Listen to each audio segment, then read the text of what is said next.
595 for more information.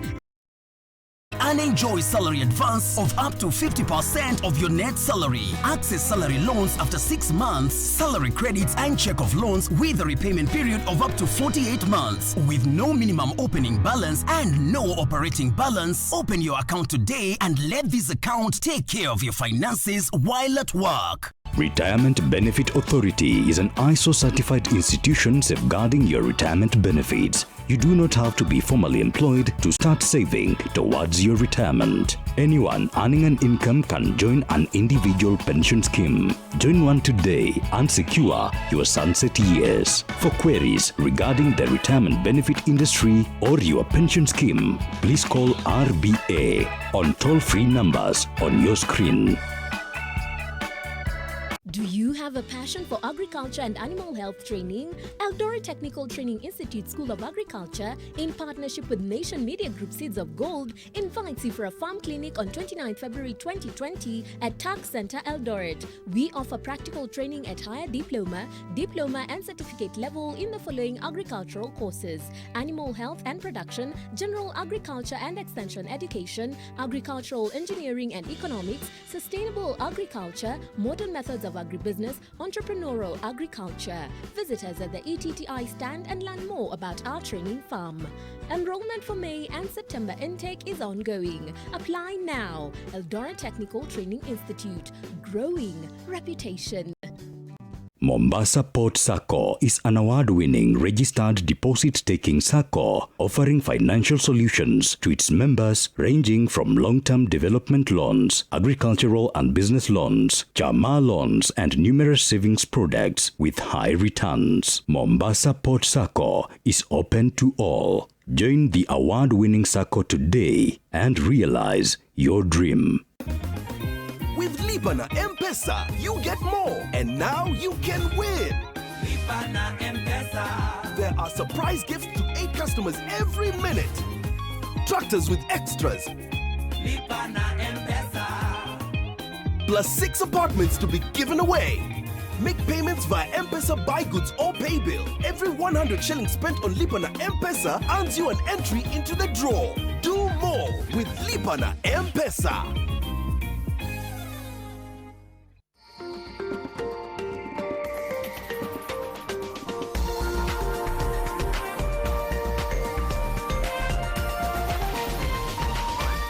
This is NTV.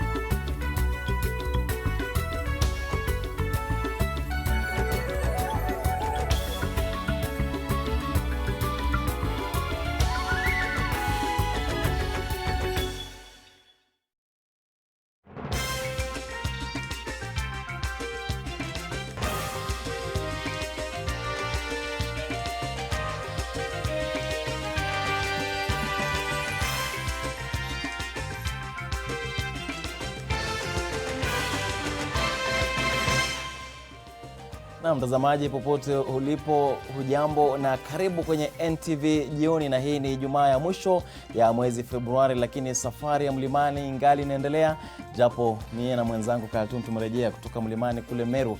Jarida la jimbo wakati huu linaangazia kaunti ya Kiambu. Ni jimbo ambalo linajivunia kuibua marais wawili katika historia ya taifa hili. Hata hivyo, taswira ya kaunti hiyo wakati huu umebadilika, haifananishi na wakati wa mzee Jomo. Ni tofauti sana na wakati huu unaongozwa na mwanawe Rais Uhuru Kenyatta. Na sasa wenzetu Nurul Abdul Aziz na Harid Salim wamepiga kambi huko na watakuwa wanatupasha mengi na mengine. Lakini kabla ya hayo tupate vipasho. You are an experienced officer, Mutai, and I expect you to use your full skill and knowledge to help us achieve this particular objective, dealing and confronting with emerging challenges such as the coronavirus. Rais Kenyatta avunje kimya kuhusu hofu ya virusi vya corona na kubuni kamati ya dharura. Polisi walaumu wazazi kwa utovu wa nidhamu Mombasa, huku wakiapa kuangamiza makundi ya wahalifu. Tunataka kwa BBI sheria iseme kama pesa ya Meru County inafaa kufika Meru County by tarehe 28, hakuna kupiga foleni, ikuja direct. Viongozi wa Mlima Kenya watamatisha mikutano ya kuwasilisha matakwa yao kabla mihadhara wa kesho wa BBI. Na mji wa 4 wenye idadi kubwa ya watu nchini ni Ruiru. Kisa ni mashamba kugeuzwa makazi. Mbashara kutoka jumba la Nation. Hii ni NTV Jioni na Daniel Mule na Kaltun Jama. Hujambo mtazamaji popote ulipo, mkalimani wetu wa lugha ishara ni David Agondoa.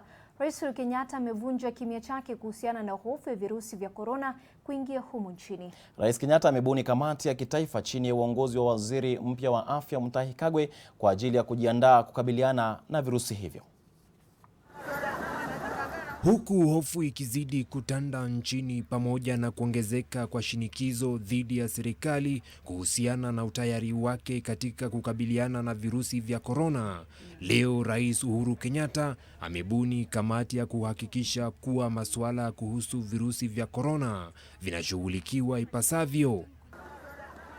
Kamati hiyo ya dharura inawajumuisha mawaziri wa wizara tofauti wakiwemo Joe Musheru, Monica Juma na Rachel Omamo. Aidha, Rais Kenyatta ametaka maandalizi ya kituo cha kutenga wagonjwa wa COVID-19 iwapo maradhi hayo yatafika nchini yakamilike katika hospitali ya Mbagathi kwa muda wa siku 7. Mbali na hayo, rais ameagiza kuwa kufikia tarehe 15 mwezi ujao, hospitali zote zenye hadhi ya level 5 pamoja na zile za rufaa ziwe zimejiandaa na kutenga sehemu za kulaza wagonjwa wanaostahili kutengwa. The coronavirus and there is an executive order that I have signed today, which I expect you to begin implementing immediately, so that we can ensure that our Kenyans and our people generally are safe from this pending problem.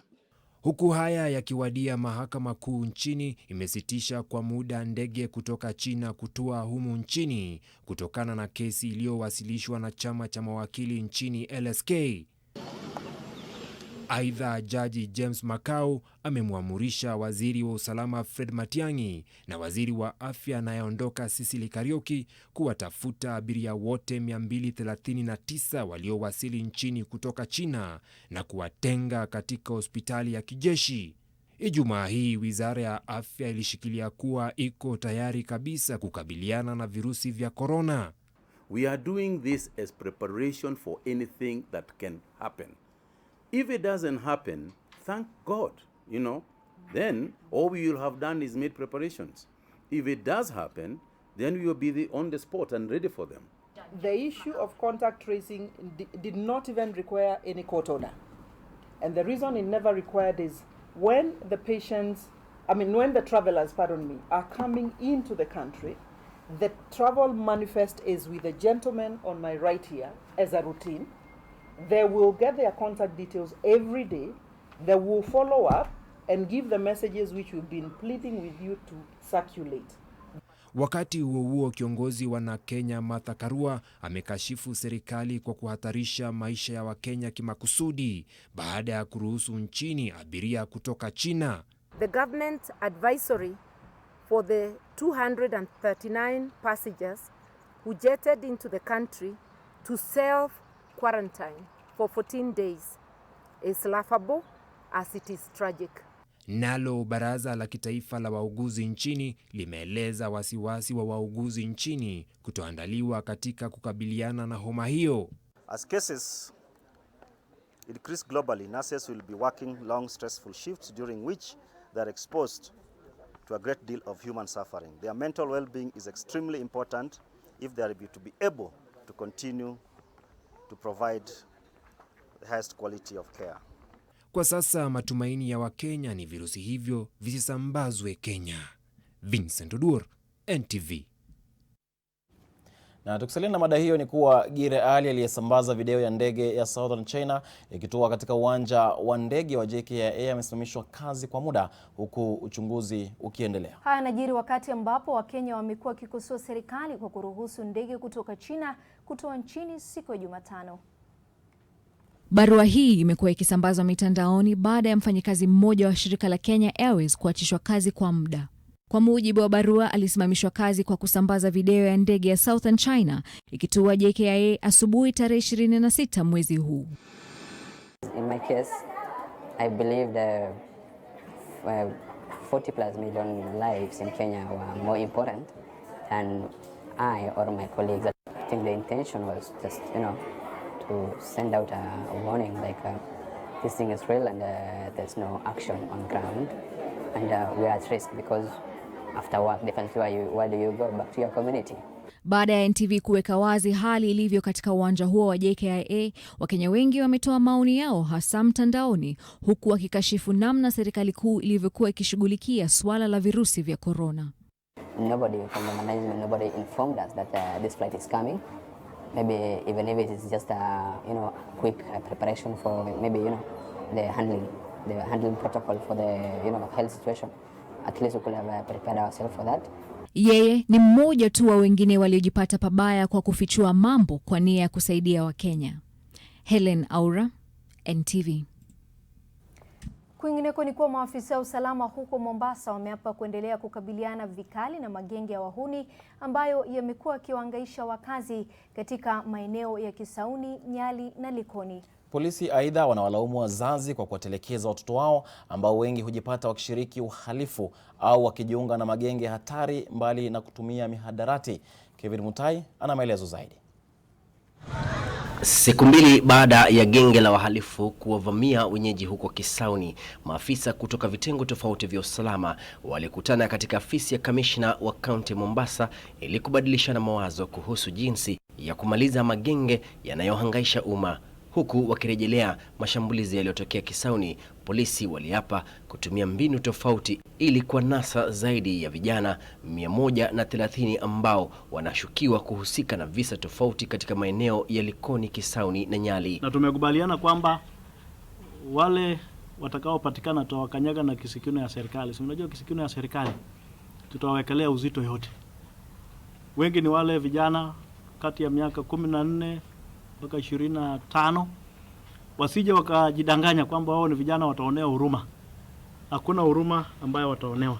Wazazi pia wameelekezewa kidole cha lawama kwa kuwaficha wana wao ambao ni wahalifu, hali inayoonekana inaathiri vita dhidi ya magenge. Kwa hii mambo ya mapanga, vijana kukata watu na mapanga, mahali tumeangalia aswa shida iko ni ile kitu inaitwa parenting.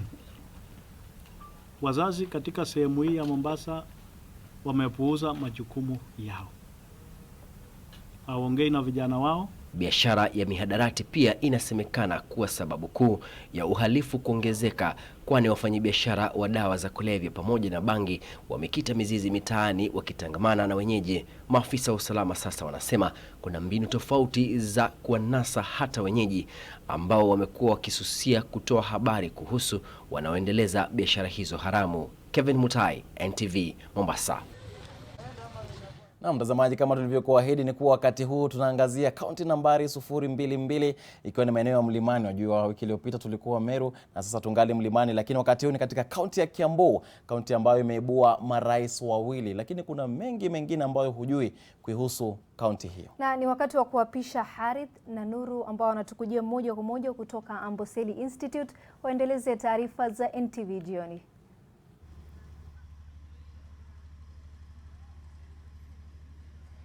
Na shukran sana Carlton na Mule wakiwa katika studio zetu za Nairobi. Shukran sana. Kama walivyokueleza, tuko katika kaunti nambari 022, kaunti ya Kiambu. Tuko hapo kuanzia leo hadi siku ya Jumapili. Kumbuka kwamba kuna mengi tu ambayo tunakuandalia katika kaunti hii, tutakuletea kwa utendeti. Mtazamaji, tulia papa hapa, tutaendelea kukujuza. Kuna mengi tu yanayoendelea, na hivi sasa tuko katika taasisi ya Amboseli, taasisi ambayo inaangazia mambo mengi tu, na hii leo kuna mengi ambayo umeandaliwa, labda Harith, tukitueleza tu ni yapi tunatarajia? Na bila shaka katika taasisi hii kama tulivyosema hapo awali kuna mengi, na lakini cha msingi wanaangazia mambo ya takrima, na kuna kauli mbiu nyingi tu ambazo wanazo na mambo mengi ambayo wataka kutuonyesha katika siku 3 ambazo tuko hapa, mojawapo ikiwa ni swala la takrima, mambo ya kukenda hotelini vipi unaangaliwa na vipi watu wanakushughulikia, na mbali na hayo siku itakayofuata ambayo ni kesho Jumamosi tutakuwa tunaangazia mambo ya ulimwengu na mambo kama hayo, na siku ya 3 ambayo itakuwa siku ya Jumapili itakuwa siku yetu ya mwisho kwa hapa, tutakuwa tunaangazia mambo yanayohusiana na utalii. Yote hayo mafunzo yote yanatolewa katika chuo au taasisi hii ya Amboseli. Kwa sasa nafikiri kumefanywa maandalizi hapa na pale kuhusiana na masuala ya takrima. Unaona meza zilivyopangwa, vyakula vilivyotayarishwa na wanafunzi na baadhi ya wadau katika taasisi hii ya Amboseli. Ni mambo ambayo wanayafanya kwa ustadi zaidi katika kaunti hii nambari 022. Kwa hiyo haya ni baadhi tu ya mambo ambayo mtakuwa mkiyaona mubashara kutoka hapa taasisi hii ya Amboseli. Lakini mbali na haya kuna mengi ambayo pia yanajiri katika kaunti hii, na tukielekea moja kwa moja katika taarifa yetu ya kwanza ni kwamba ripoti ya hesabu ya watu ya mwaka jana imeonyesha kwamba mji wa Ruiru na viunga vyake una watu 400,000, idadi ambayo ni ya 4 kubwa zaidi katika miji ya humu nchini. Kulingana na walioishi katika eneo hili kwa miaka mingi, ukuaji wa mji umetokana na viwanda vilivyoko huko mbali na idadi kubwa ya watu wanaofanya kazi Nairobi na kuishi Ruiru. Leila Mohamed amekuwa huko na ametuandalia taarifa, yani kwa nini kilimo kinapigwa teke huku ujenzi wa nyumba za kupangisha ukiongezeka. Mashamba ya kahawa sasa ni ya kuhesabu ikilinganishwa na miaka ya nyuma ambapo kila sehemu mmea huo ulikuwa ukipatikana. Taswira imebadilika sana, na Anthony Kamuna ambaye alianza kuishi Ruiru miaka ya 70 anathibitisha hilo. Sema kweli Ruiru ilikuwa nyuma sana wakati huo. Yenyewe ilikuwa ni street moja tu, hata ilikuwa inajulikana kama ni taoni ya street moja. Lakini mwisho mambo yakaanza kuendelea, tukawa na barabara nyingi na pia majumba ikajengwa kwa wingi. Katika miaka ya 70 wakulima hapa Ruiru walipanda makonge kwa sababu ilikuwa na biashara kubwa sana ya kujenga magunia ambayo ilisafirisha bidhaa kutoka hapa nchini hadi maeneo mengi tofauti duniani. Lakini katika miaka hivi karibuni baadhi ya wakulima wameachana na ukulima huu. Wengi wameuza mashamba yao na kujenga majumba, na kuongezeka kwa idadi ya watu kumechangia pakubwa kwa hali hiyo kuwepo kwa sasa. We had ample land where they could do industry after uprooting coffee, sisal and sugarcane. And the types of, we have about 60 active industries here in Ruiru with employment capacity of about 90,000. Viwanda vilioko hapa vinachangia pakubwa uchumi wa eneo hili na kaunti ya Kiambu kwa jumla. Wakulima waliokuweko ni wazungu ambao walikuwa na hii mashamba kubwa ya kahawa. Otherwise watu yetu walikuwa na tushamba kidogo tu. Walianza kununua mashamba, walianza kulima mahindi, maharagwe, na hata wengine wanalima horticulture kwa saa hii. Sana ile chakula mingi inapelekwa Githurai inatoka Ruiru. Over 5% of revenues in the entire country come from Kiambu County. If 50% is coming from Ruiru, from Kiambu, 5% is coming from Kiambu, it means 2.5% of Kenya revenue comes from Ruiru. Mbunge wa eneo hili anasema kwamba jinsi idadi ya watu inavyokuwa, kuna haja ya huduma muhimu kama elimu, afya, usalama na usafiri kuangaliwa upya na serikali kuu pamoja na ile ya kaunti. Leila Mohamed, NTV, Kiambu. Viongozi wa Mlima Kenya hii leo wamesema kuwa jamii ya Gema itazungumza kwa sauti moja kuunga mkono ripoti ya BBI na kufuata mwelekeo wa Rais Uhuru Kenyatta kuhusiana na ripoti hiyo na uongozi wa jamii. Kinara wa ODM Raila Odinga ambaye pia alihudhuria mkutano huo kupigia debe BBI ameahidi kuwa matakwa ya Mlima Kenya yatazingatiwa. Mkutano wa mwisho wa kujumuisha mapendekezo ya kaunti 11 za eneo la Mlima Kenya uliandaliwa katika chuo kikuu cha Kemu. Viongozi tofauti waliwasilisha hoja zao na kuipigia debe daraja la mshikamano wa taifa. Marekebisho ya mtu fulani kusaidia mtu fulani ama kufanya mtu fulani asisaidiki, kwa sababu sheria ile inawekwa, inatengenezwa, viti ile itatafutwa, kila mtu atakuwa na haki ya kutafuta, si ndio? If we have numbers that we cannot organize, they are nothing. Lazima tufikirie hizo numbers zetu sisi kama watu wa Mount Kenya. What do we want to do with those numbers in both economy and in politics? One man, one shilling, one vote. Hata usipotaka pande zingine za BBI, kama wewe mtu wa Mount Kenya, support BBI kwa sababu ya hiyo sentensi moja. Kinara wa ODM Raila Odinga aliyehudhuria mkutano huu alisema kuwa yeye na Rais Uhuru Kenyatta watatilia maanani hoja za Mlima Kenya. Kuna chuki mingi sana katika taifa letu, na kuna shida mingi sana katika taifa letu. Sasa ni miaka 56 tangu tupate uhuru. Nchi zingine ambazo zilikuwa rika zetu zimeendelea mbele zaidi, na tusipobadilisha mwenendo baada ya miaka 50 zingine tutakuwa hapa. Viongozi vile waliunga mkono mwafaka wa Raila na rais. Baba akiwa hapa ako nyumbani akiwa Meru. Kwa hivyo watu wasipeleke porojo. Wengine watu wawili sivii hapa hatukuna shinda. Hapa Meru kwanza, watu wa Meru ni inclusive, wanakubali kila Mkenya. Mimi naona itaenda ile nyingine. Yule anataka kujidanganya aendelee kujidanganya, lakini kiti inaenda pali nyingine, na pali itaenda hatujui. Viongozi wa Mlima Kenya wamedai kuwa wanaganga yajayo kupitia ripoti ya BBI, na huku mkutano wa kwanza ukitarajiwa kufanyika hapo kesho, wamedai kuwa matakwa yao kama vile ugavi wa rasilimali na nafasi za uongozi ni sharti zizingatiwe. Melita Oletenges, NTV, nikiwa kaunti ya Meru. Haya kijiri, kiongozi wa chama cha Kenya Martha Karua amelalamika kuwa mchakato wa BBI unabagua wa Kenya wenye maoni kinzani na yaliyomo katika ripoti ya BBI, mbali na kutumika kueneza chuki na kuwanyima wa Kenya nafasi ya kujisomea ripoti hiyo. Karua amesema kuwa ana wasiwasi kwamba tangu kuzinduliwa kwa ripoti ya BBI miezi mitatu iliyopita hakuna nakala zilizosambazwa kwa Wakenya ili wasome ili kufanya uamuzi unaofaa. The town hall meetings that precede BBI public rallies are by invitation only and therefore remain a closed affair. Because we think these rallies are just for a chorus of public endorsement where contrary opinion is unwelcome. If it's a popular initiative, we are all aware that the million signatures required are yet to be collected. They are yet to be verified by IEBC if at all, before the process can be released for debate by the county assemblies. Therefore, talking of a referendum by June is a pipe dream. Naam, tunakwenda mapumzikoni kidogo, lakini bado tupo hapa katika kaunti hii nambari 022. Yapo mengi ambayo tumeangazia na tutaendelea kuyaangazia katika siku tatu zijazo. Tupo katika taasisi ya Amboseli ambapo bila shaka hapa mafunzo yanayotolewa utashuhudia wewe mwenyewe katika mikahawa tofauti ambayo unaenda, kwa sababu wanafunzi wanaotoka hapa basi wanatoka na mafunzo maalum ambayo bila shaka yanatumika katika kuhakikisha kwamba Wakenya wanapata huduma zinazofaa katika masuala ya takrima na mengineyo. Tunakwenda mapumzikoni, tunarejea.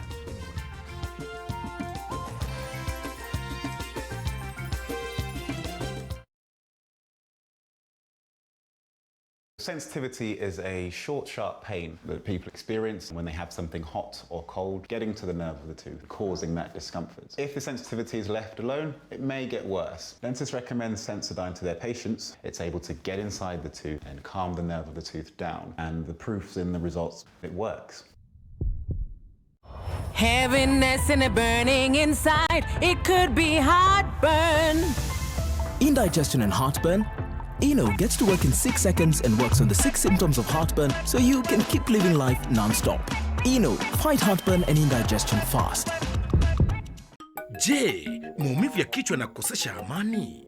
Kaluma Strong hutuliza maumivu ya kichwa, maumivu ya mwili na hata uondoa joto jingi mwilini. Kaluma Strong ina aspirin kama kiungo. Maumivu yakizidi, muone daktari. This Saturday tutakuwa tunawapatia mashup.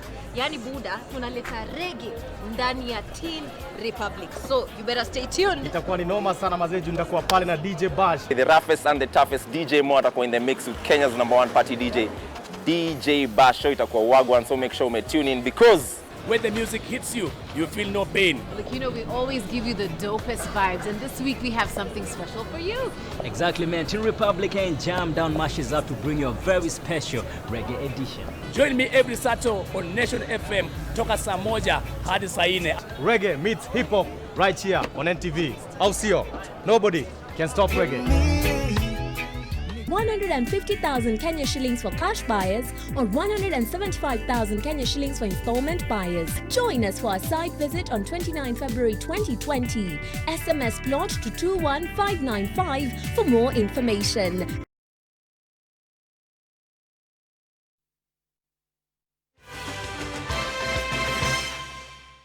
Karibu sana mtazamaji na shukrani sana kwa kuendelea kuwa nasi.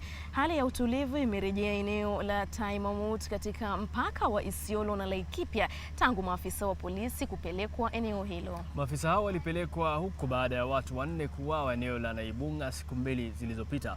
Washukiwa wawili wanaodaiwa kutekeleza mauaji hayo wanadaiwa kuwa wanatoka Isiolo.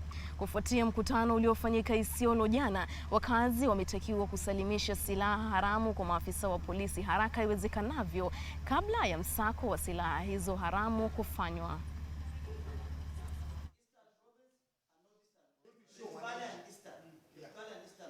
Tunataka kuhakikisha kwamba wale waliofanya ukora, kwa sababu hii haikuwa vita ya kijamii, wako wakora wameenda wakavamia wenzao na wakaenda wengine wakachoma nyumba kama retaliation. Hawa wakora pande yote mbili lazima wachukuliwe hatua. Si mambo ya kijamii, ni mambo ya wakora wachache tu, na majina tuko nayo na tutawapata waweze kupelekwa ili sheria ichukue mkondo wake. There's the political angle to it.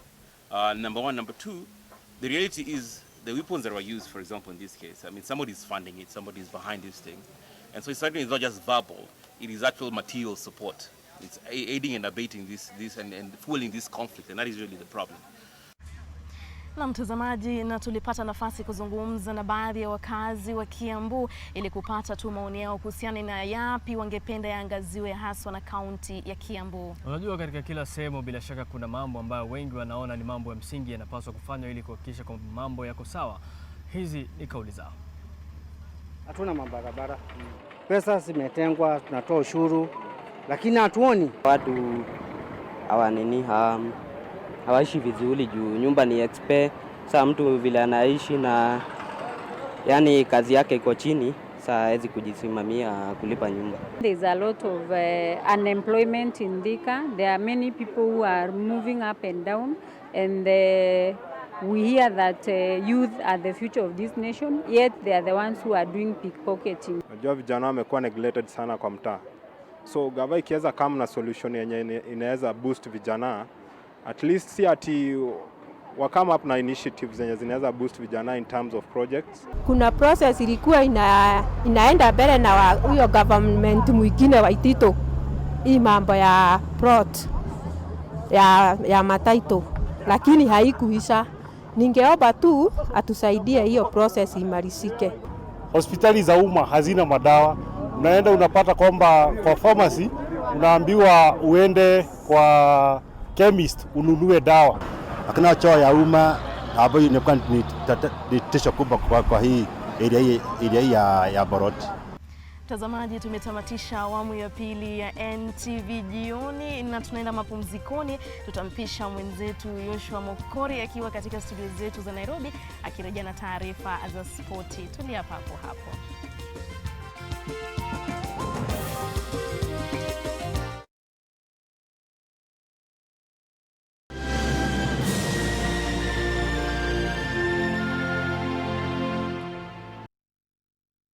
Eldora Technical Training Institute (ETTI) prides itself as a student-centered institution committed to nurturing and growing careers. Enrollment for May and September intakes is ongoing. Apply now. Eldora Technical Training Institute.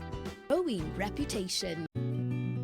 I help women find independence by training them in fish farming. It's tough on my back, joints, and can cause headaches.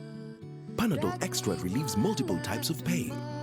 Panadol Extra, now with new Optizorb technology to fight multiple tough pains with 3 times more pain-relieving medicine in the first 30 minutes when you need it most. Seeing them support themselves makes any pain worth it. If symptoms persist, seek medical advice. Runner Auction Drive. Runner Auto Selection Limited, importers of selected motor vehicles, introduces 100 newly imported cars on auction. Visit our Kisumu, Eldoret and Nairobi branches and drive away with a brand new motor vehicle at the lowest prices. 27th February, Kisumu. 28th February, Eldoret. 29th February, Nairobi. We shall also be having auctions in Kisumu every Thursday starting from 20th February.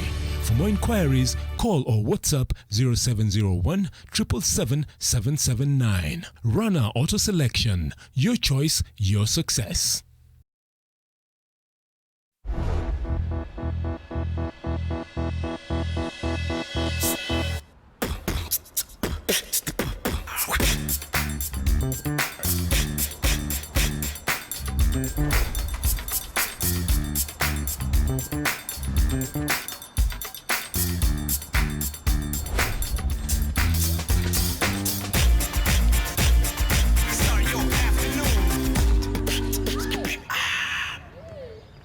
Do you have a passion for agriculture and animal health training? Eldoret Technical Training Institute School of Agriculture, in partnership with Nation Media Group Seeds of Gold, invites you for a farm clinic on 29 February 2020 at TAC Center, Eldoret. We offer practical training at higher diploma, and certificate level in the following agricultural courses: animal health and production, general agriculture and extension education, agricultural engineering and economics, sustainable agriculture, modern methods of agribusiness, entrepreneurial agriculture. Visit us at the ETTI stand and learn more about our training farm. Enrollment for May and September intake is ongoing. Apply now. Eldoret Technical Training Institute. Growing reputation.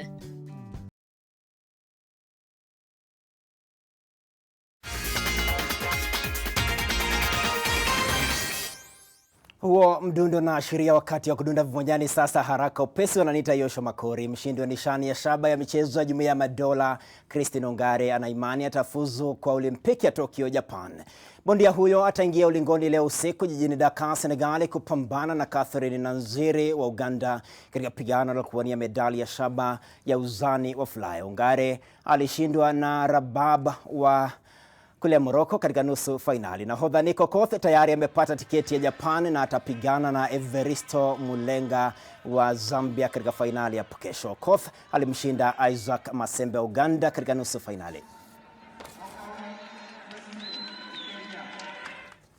Mshikilizi wa rekodi ya dunia ya mbio za mita 800 Daudi Lekuta Rudisha atarejea uwanjani atakapohisi kwamba amepona jeraha ambalo limemsumbua kwa muda mrefu. Rudisha alisema hayo alipojumuika na rais wa AK Jackson Tuwei, Catherine Ndereba, Janet Jepkosgei na Paul Koech katika uzinduzi wa mwanga wa Abisa wa kuchangisha shilingi milioni 45 kwa ajili ya sekta ya elimu.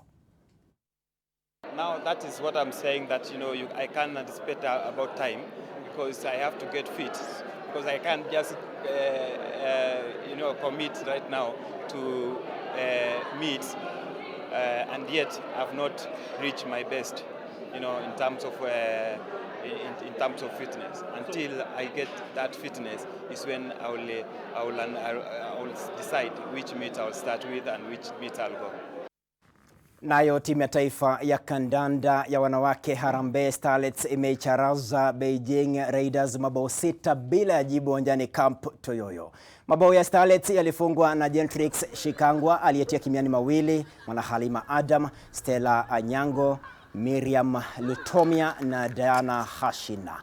Beijing Raiders ni mabingwa chapa dimba na Safaricom kanda Nairobi. Aidha Starlets chini ya kocha mkuu Daudi Ouma imetumia mechi hii kujifua kabla ya kufunga safari ya Uturuki Jumatatu ijayo kushiriki dimba la kualikwa. Kocha Ouma atakitaja kikosi cha mwisho ambacho kitawania kombe la Uturuki kati ya tarehe 2 na 11 mwezi ujao.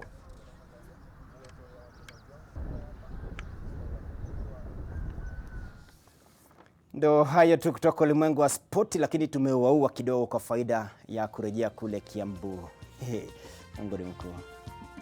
Naam, ndio kama hivyo tena, siku ya kwanza tunaikamilisha kwa sasa katika taarifa zetu za lugha ya Kiswahili, lakini kumbuka kwamba tulipo hapa tutakuwa tunakujuza mengi. Leo wanasema wenyewe wana Amboseli kwamba wanaonyesha jinsi ya hospitality wanapoita wenyewe. Kesho wataonyesha mambo ya fashion, na vile vile kesho kutwa itakuwa mambo ya tourism, mambo ya utalii. Kwa hiyo yote hayo tutakuwa tunawaletea mubashara kutoka hapa, na mengi zaidi bila shaka tutayapata hapo kesho na kesho kutwa panapo majaliwa yake Maulana. Na mtazamaji, endelea tu kuwa nasi kwa hizi siku tatu, tukujuze tu mengi kuhusiana na kaunti hii ya 022. Tupo hapa na tutaendelea kukupa tu mengi. Ni hayo tu kwa sasa mtazamaji, naitwa Nuru Abdul Aziz, alamsiki.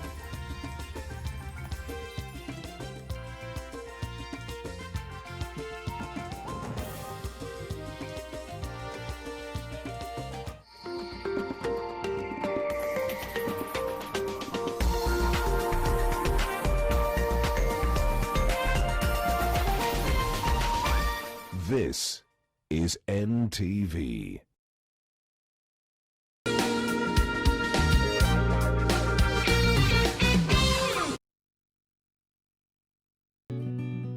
I help women find independence by training them in fish farming. It's tough on my back, joints, and can cause headaches.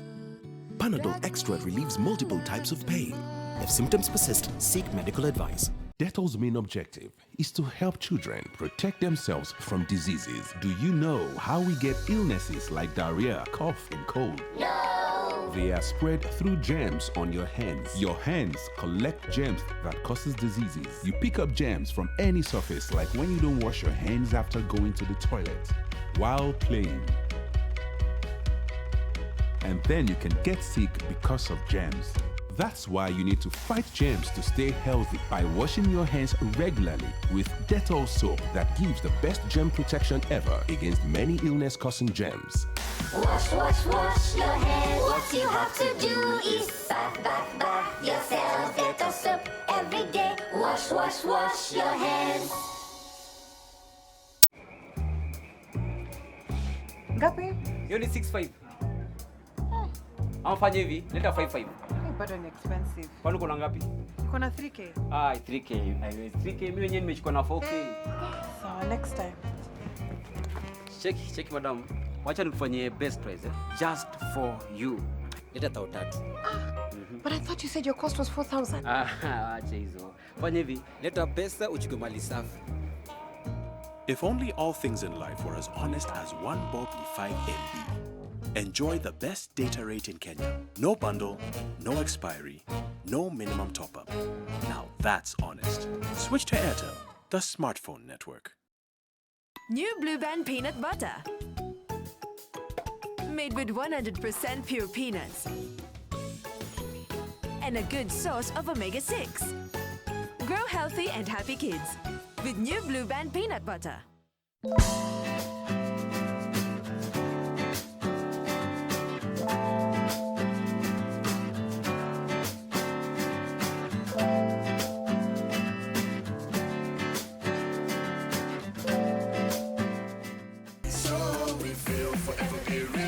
Stay free whatever ends. No, we can't stop. We want to taste the feeling. Nothing can ever bring us down. Taste the feeling. Melissa? Mom, it's Dad's birthday today. I'm giving him a party just like he gives me. Nothing makes a mother more proud than seeing her child growing up. But I know that as she learns to care for others, she'll face even more germs and the risk of illnesses. That's why you need strong Dettol protection. Just 1 cup of Dettol protects your home and family from up to 100 illness-causing germs. Growing up needs Dettol protection.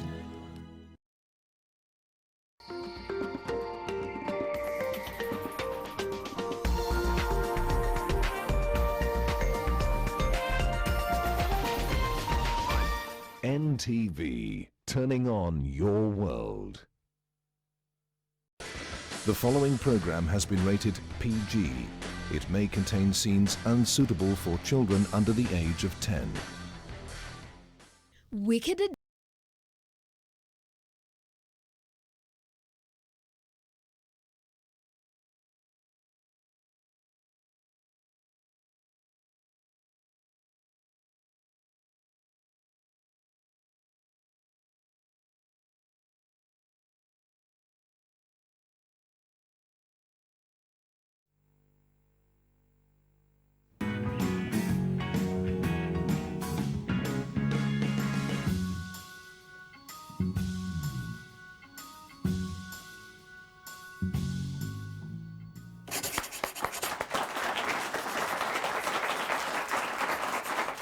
Hello and welcome to the weekend edition. I'm Dr. Kingori. We have a great show lined up for you. One of our guests for tonight is the reigning Miss World Kenya. She's championing a very noble charity cause inaitwa Heels for Pads, whereby they exchange their heels for sanitary towels, which are then donated to different parts of the country. She has a very inspiring story of failing in a contest in Nyandarua County, and instead of giving up, she actually took an even bigger challenge to put this country on the world map in the field of beauty. She will be telling us more about that, and I'm so excited that she's not alone. She's come in the company of a lady who is the co-founder of Sister Speak. And Sister Speak is a company, parent company of the Heels for Pads campaign. Miss Wavinya Maria and Angela Lash Angela are in the house.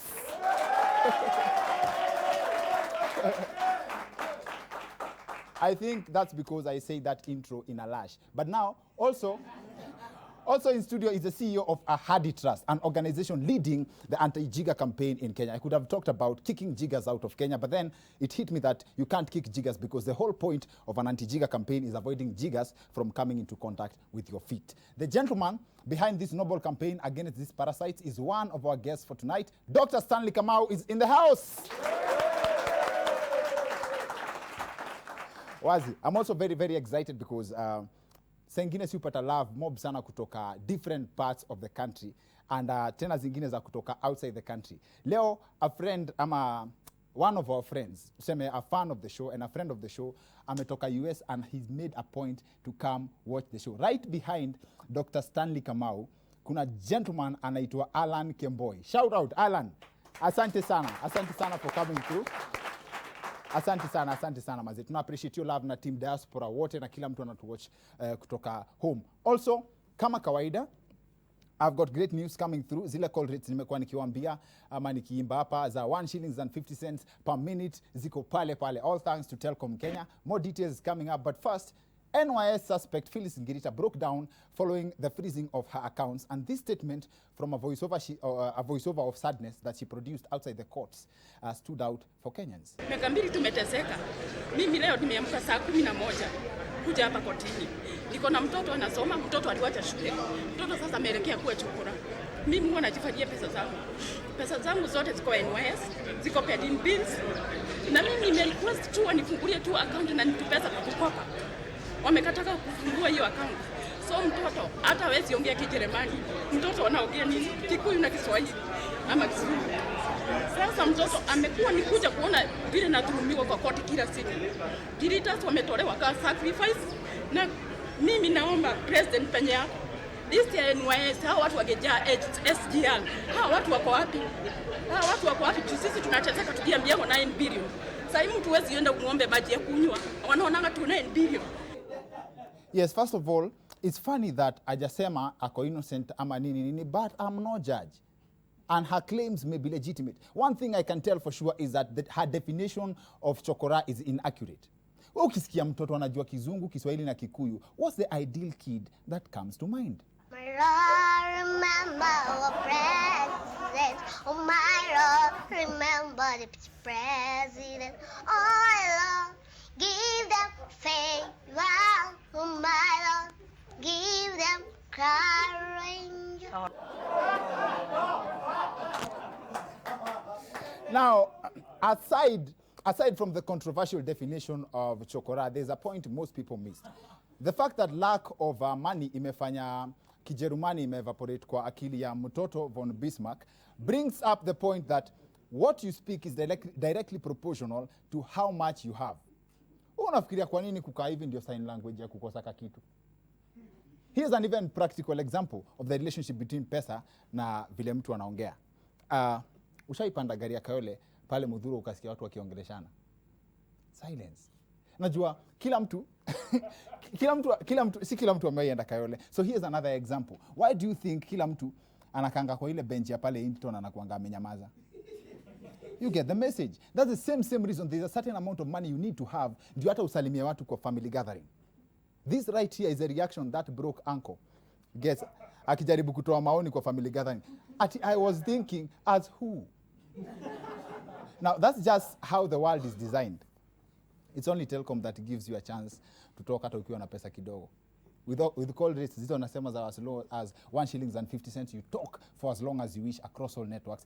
Just and it's simple. Just load up airtime on your Telecom line and dial *544# and subscribe to a package of your choice, and no one will judge you. In other news, Narok Senator Ledama Olekina was briefly arrested on Tuesday over utterances deemed as hate speech. But this element of where to sit down kwa gari ya polisi, which he was being transported in, really caught my eye. Let's go. Why don't you just cooperate? I'm cooperating. Don't create any scenes, unnecessary scenes. I don't create scenes. I will not press you. I have told you I am ready. It is the law.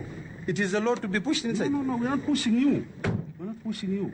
Please, just cooperate. I must sit here. You must sit here? Yes. You don't spoil my jacket. I have to remove it. I won't. Excuse me. Let me stand up, remove it, and I sit in the middle.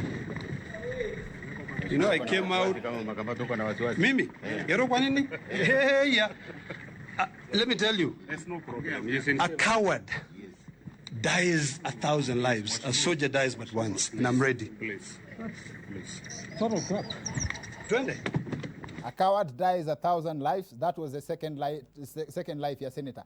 At first I thought Senator Ledama hakuwa anataka kukaa katikati kwa gari ya polisi juu amezoea Senate. So aliinsist kukaa kwa mlango ndio akae karibu na speaker. Kumbe hiyo drama yote was just so that polisi wasifinye koti yake, which if you ask me is an argument that does not make sense. What's the relationship between kukaa katikati kwa gari na kuharibu suti? Sijaiona Kalonzo na suti imekunjana. But the good thing I saw in all that is the police officer allowed the honorable senator ashuke, akatoa koti, alafu akakunja vizuri. Isn't it a great sight watching a police officer obeying court orders?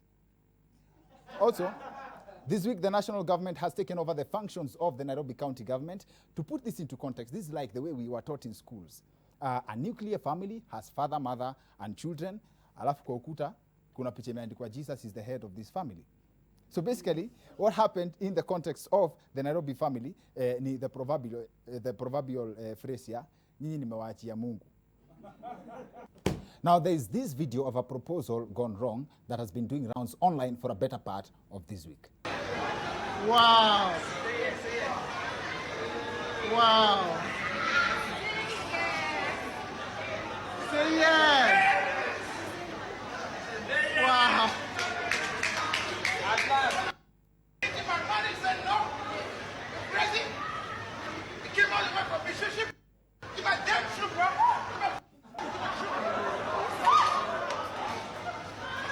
She said no. Eating my money, eating my food.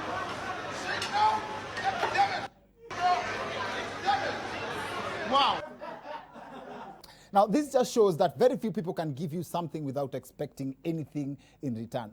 Mse alibaia dem viatu na kuku, akafili kama amelipa dowry. So, for real, the guy probably felt entitled because he was not running a charity. His was an investment, which begs the question, what's the difference between charity, an investment, and show-off? And that makes the subject of our show tonight. In 2019, Kenyans were ranked as the most generous people in Africa by the Charities Aid Foundation, which again begs the question, kwani hao wengine ni wachoyo aje? Don't get me wrong. Hata unajua watu wako na roho ngumu hapa Kenya. Hawa watu wa CAF ni kama wajasikia kuna maninja left group za matanga. Mtu anaikuwa kwa group ya matanga anachanga alafu anatoka. Hawa watu wa CAF walijaribu kuinterview hawa watu wa Ankosa idea just to get an impression. Because hapo wangepata the real info ya vile watu treat Kizungu, Kiswahili na vernacular kama takataka. In fact, the new trick trick mpya ya kufanya inatumika ndio Wakenya watoe pesa ni Oncle Helfen. That's German for Ankosa idea. Now, but on a serious note, Kenyans are actually among the most generous people in Africa. And this is going by how we show up in solidarity to solve problems za fellow Kenyans. I can give examples hapa mpaka kesho. The famine situation ya Turkana tuliona hapa juzi. We have several crowdfunding initiatives, especially the medical bills, and so on and so on. And now to break down the idea of how charity works, we have put together the CEO of Ahadi Trust, Dr. Stanley Kamau, the reigning Miss World Kenya, Miss Wavinya Maria, and Lash Angela, who is the founder of Sister Speak, the parent company ya hiyo charity ya Heals for Pads. Now, please allow me to extend this conversation to the second part of the show. Huko ndio kuna henjem zaidi. See you guys in a bit.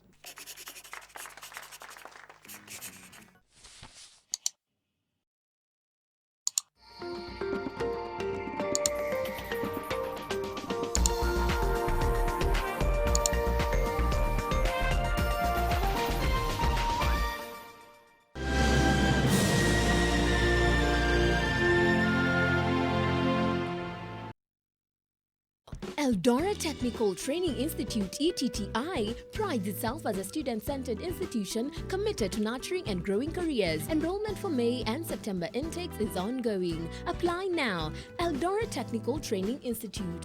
Growing reputation. Inakwambia bibi kuna mdenge fulani bibi hapo na nywele refu yani. Kuna ngoko fulani bibi amemechali yake hadi So jodo madonna na kutupinya mtu mbao. Mimi nimemjenga dhao gari ilikuwa salasa akaniambia nimjenge 17 na bati na 30 yangu. The way this position is tiring. Nimechoka. Who's that? Ni shosho fulani hapa hivi. Ati shosho. Call for long at 1 shilling 50 cents to all networks. Cartelo.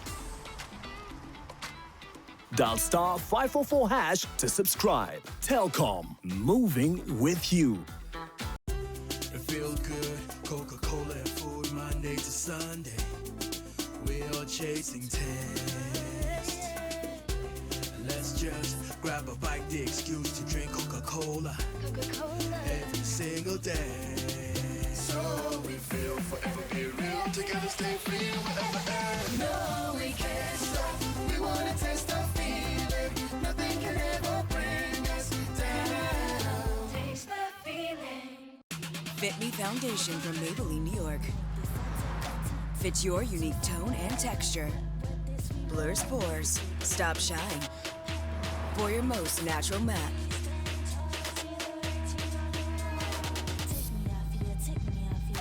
Fit Me Matte and Poreless, only from Maybelline, New York. Teacher said food particles can make tiny holes in teeth when they're left over at night. So you have to remember to brush your teeth at night, but Daddy's always forgetting to brush. Ah, you get cavities. Pepsodent Cavity Fighter, with the action of calcium and profluoride, helps prevent cavities during the day and at night. Works twice as hard to repair tiny holes before becoming cavities. Pepsodent Cavity Fighter, with double action for daily day and night cavity protection. Heaviness and a burning inside, it could be heartburn. Kiungulia na kuvimbiwa? Ino inatibu ndani ya sekunde 6 na inatuliza dalili 6 za kiungulia. Kwa hivyo unaweza kuburudika bila kikomo. Ino, tibu haraka kiungulia na tumbo kuvimba. I help women find independence by training them in fish farming. It's tough on my back, joints, and can cause headaches. Panadol Extra relieves multiple types of pain. Panadol Extra, now with new Optizorb technology, to fight multiple tough pains with 3 times more pain-relieving medicine in the first 30 minutes when you need it most. Seeing them support themselves makes any pain worth it. If symptoms persist, seek medical advice.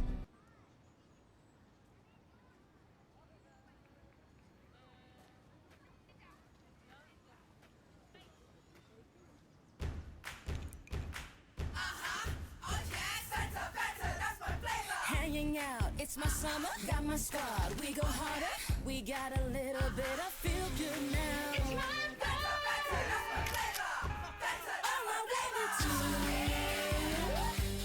all I wanna do, I tell you this is true. All I wanna, let's have a little bit of feel good now. Be myself, that's my secret. Stop and chill, best believe it. This is the weekend, so we're getting down.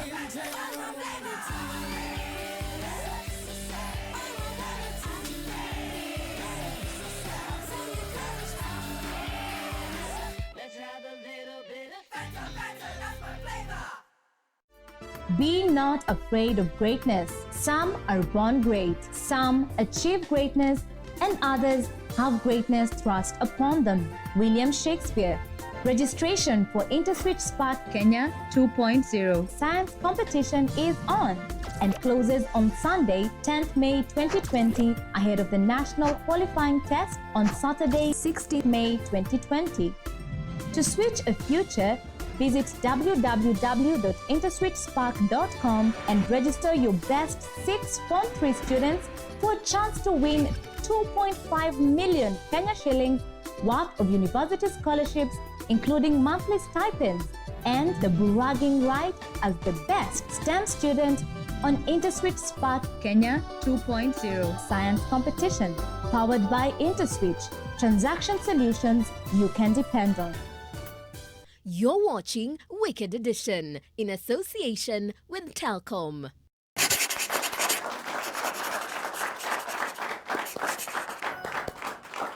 Welcome back to the Wicked Edition. I'm Dr. Kingori. Kama kawaida, like I promised, na mnajua new to trust, we have a classic show lined up for you. One of our guests for tonight is arguably the most traveled gentleman in this country, other than the president. Kama uko na debates za ku-argue, come at me right now. To deconstruct na fact,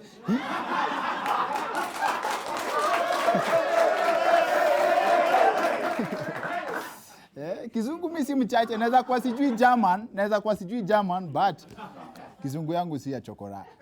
He has traveled to almost every village in this country for a noble cause ya fighting jiggers in this country. Dr. Stanley Kamau is in the house. Wazi. Also putting Kenya on the map as far as beauty is concerned. Alimaliza at number 6, senior? That's correct. So technically, we are on set with the 6th most beautiful woman in the world. Kama uko na kesi kuja. Wavinya Maria is in the house. Asante sana. Alafu hapo kwa hiyo story ya beauty contest ni bado iko kwa context of beauty.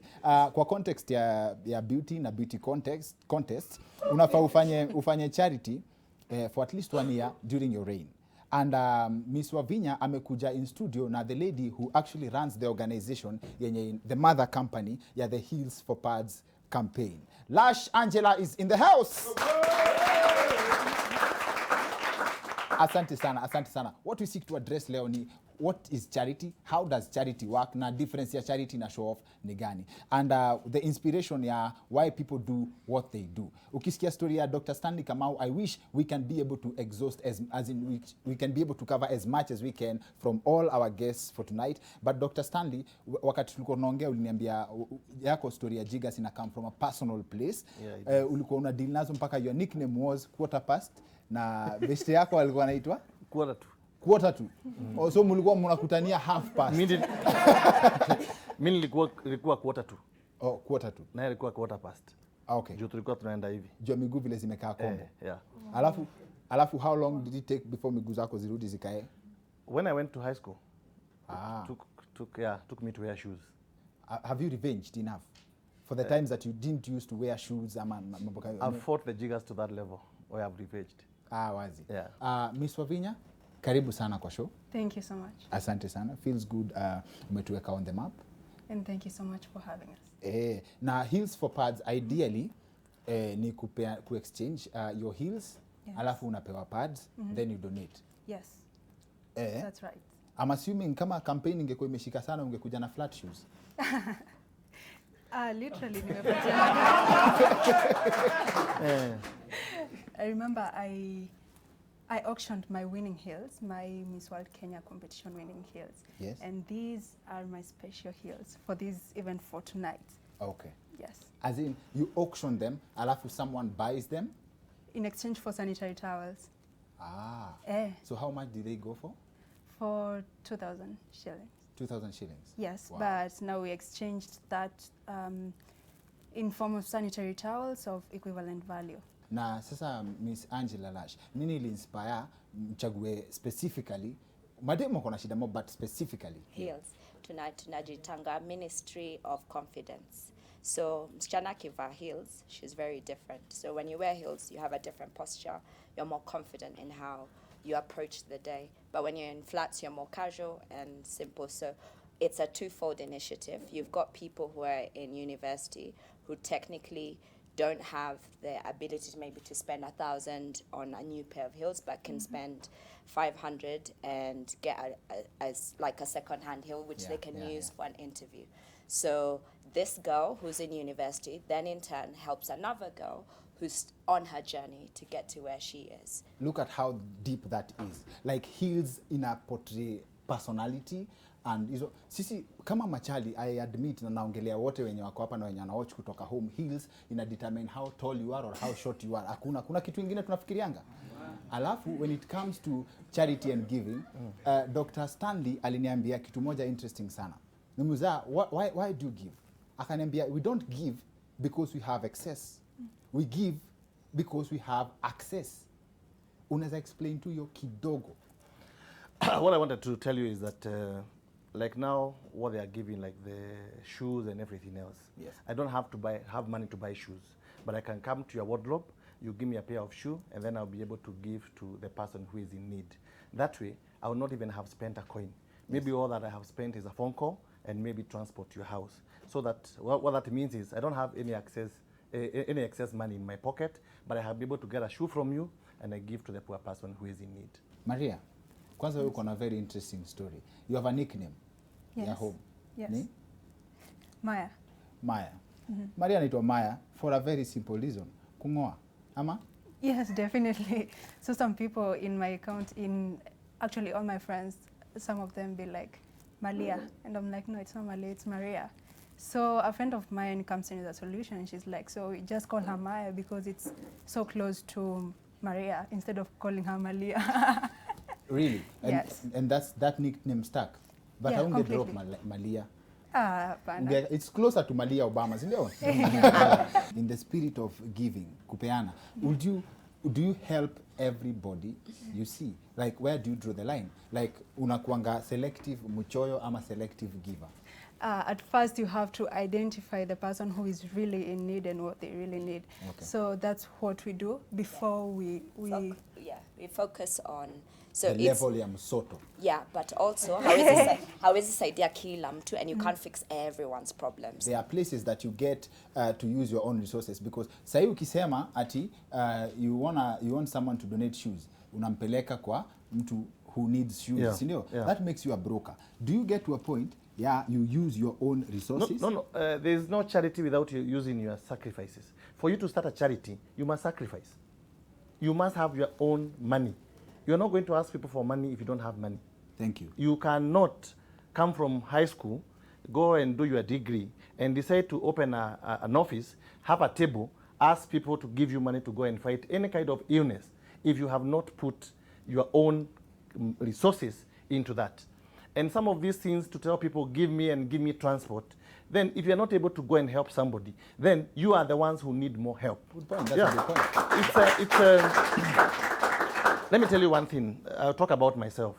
I started Ahadi Kenya because I had already made some profits where I wanted to put into the organization to help the poor people. And even today, if I ask people for money, I never ask them to give me transport, because you must also use your own resources to support those people. You don't have to go there. You can send a rider to take whatever. You don't have to be physically supporting somebody to be seen that you have supported.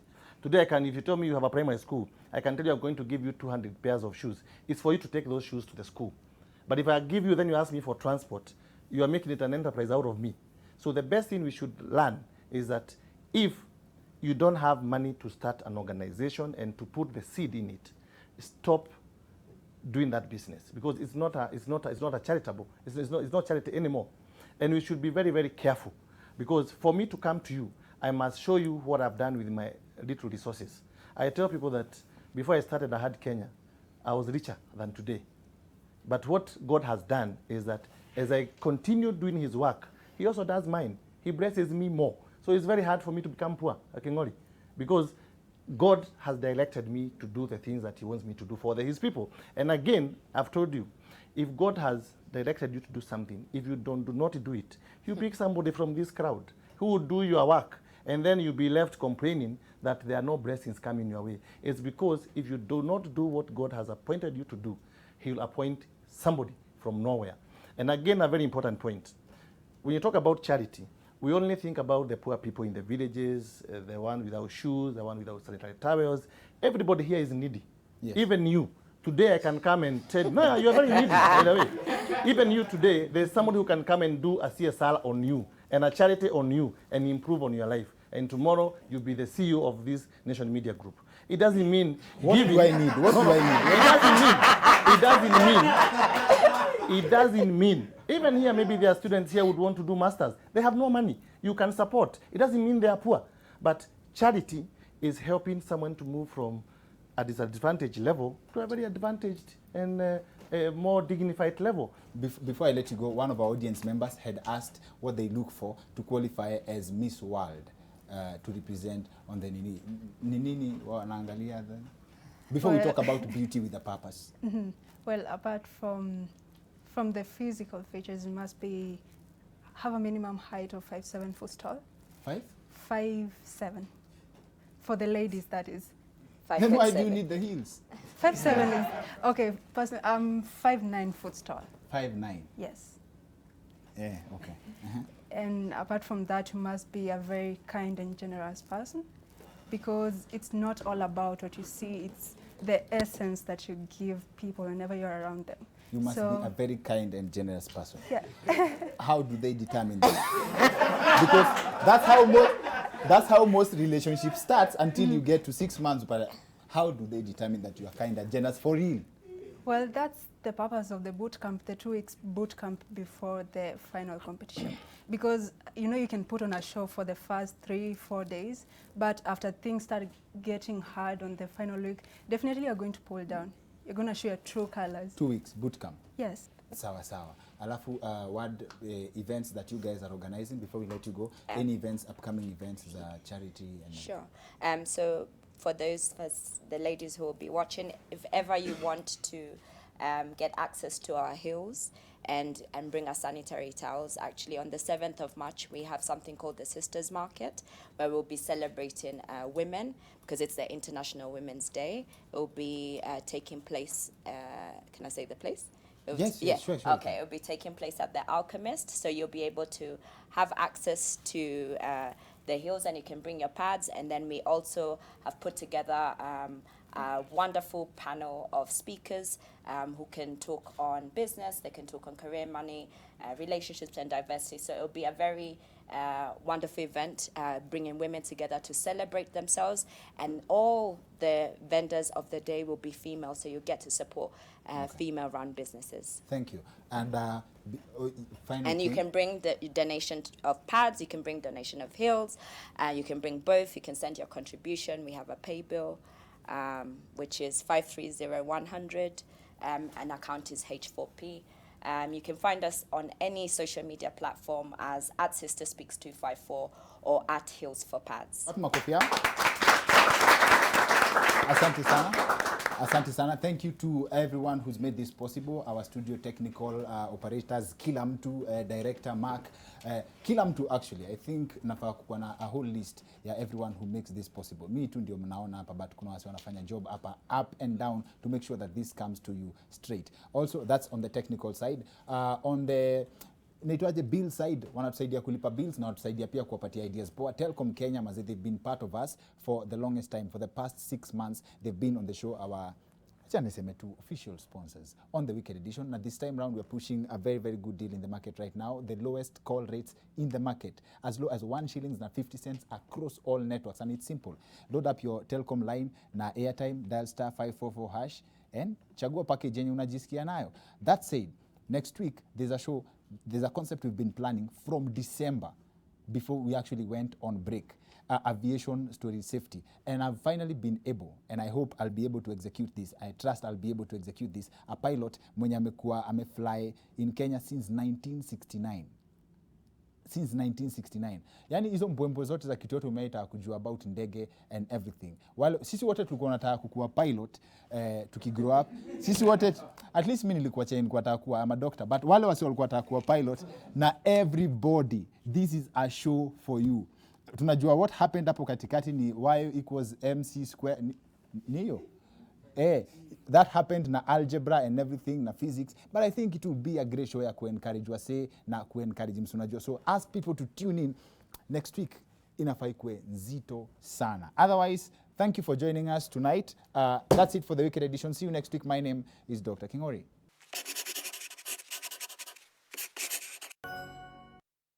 Wicked Edition in association with Telecom. Oya. Bazenga. Bana jua amenichanganyisha, unasikia gari ilikuwa choni na mimi nilikuwa na. Bwana ameanzaje bana? Call for long at 1 shilling 50 cents to all networks. Dial *544# to subscribe. Telecom, moving with you.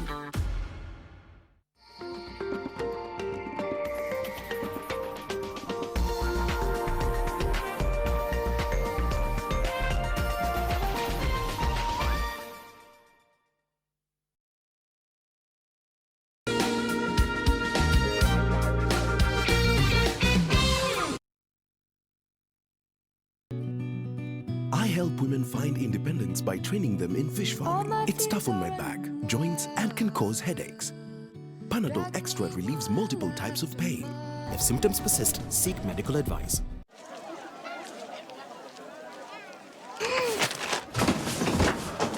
Do your gums hurt? Yeah. Does your toothpaste contain sage, eucalyptus, myrrh, chamomile? All that in one toothpaste? Yes, try Colgate Herbal. Colgate Herbal contains nature's best herbs and Colgate's fluoride technology to give you strong teeth and healthy gums. Ah, Colgate Herbal. Let's go. Colgate Herbal for strong teeth and healthy gums naturally. Building tips for general construction should be bought from reliable sources, should not get dry before the specific curing time given for best results, must be kept certified. Exactly 50 kilograms guaranteed in each bag. Adding strength to Kenya's landmarks, power for specialized constructions, cementing the nation's future. Simba Cement, the strength and pride of Kenya. Now also produced in Nakuru and Mombasa. Breastfeeding tips for new mothers. Anticipate your baby's desires. You can anticipate their needs by watching for a few telltale signs. Get comfortable while nursing. The constant squirming and moving on your part can disrupt your baby's breastfeeding. Kiss Kids diapers. Kiss Kids. No rashes. Kiss Kids. No rashes. Bye-bye rashes. Bye diapers. Choose Kiss Kids. With Lipa na M-Pesa, you get more. And now you can win. My name is Edward Opio Oluoch from Siaya County. I am a teacher by profession. I am a winner of a house today. Received the call. I felt so happy. My option is to rent it out. Maybe one day work will bring me to Nairobi and I will live here. The promotion is still on. You can still win. The grand finale is yet to come and you can be a winner. Lipa na M-Pesa and win now. Do more with Lipa na M-Pesa. County number 22, where change is big across the board. Business means just that, business. As they say, biashara ne biashara. The fights of might, cashing in on the political capital. Me, your firstborn, for BBI. We check the pulse on the ground, what the people of the county say, want, feel and desire. Wazee wamesahaurika. Mahospitali zetu zimekuwa zikikosa dawa. Tumekuwa thinly funded on resources kwa hii county. Plus hospitality, the people and the industry. Sampling tourism. This weekend, NTV is on the road. Kiambu County. Tuenainywe on this Otogoria edition. Sonia yampenda Jabali kiasi. Yale wayaita mapenzi, ule wake ni wivu.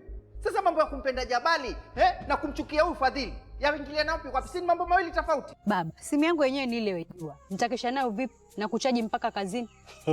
Jamani, mwana mrongo yuwauzwa wapi muuze mimi angalau mpate pesa za kuondoa hizi dhiki. Mara nyingine najiuliza kati ya wewe na huyu Fidhuli wako Jabali, nani bingwa wa kuudhi?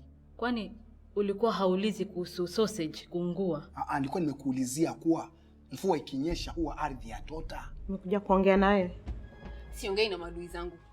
Nishatangaza vita na wewe ni adui. Toka. Hatutakuwa tukipotezeana muda rafiki yangu. Akili yangu ina mambo mengi bwana. Sasa hiyo akili yenye mambo mengi ndio ingefanya kazi haraka haraka iyapunguze na kuyaondoa. It's delicious.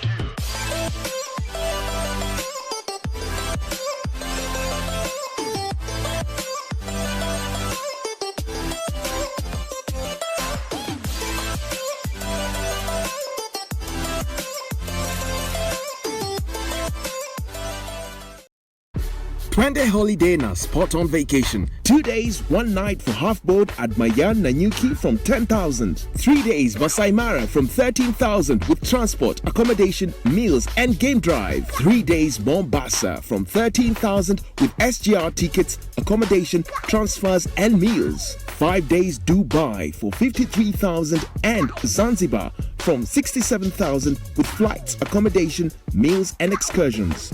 Call us on 0741 065656 or visit our office on Gong Road, Gong Lane Plaza, 4th floor, or visit our website www.sportonvacation.com.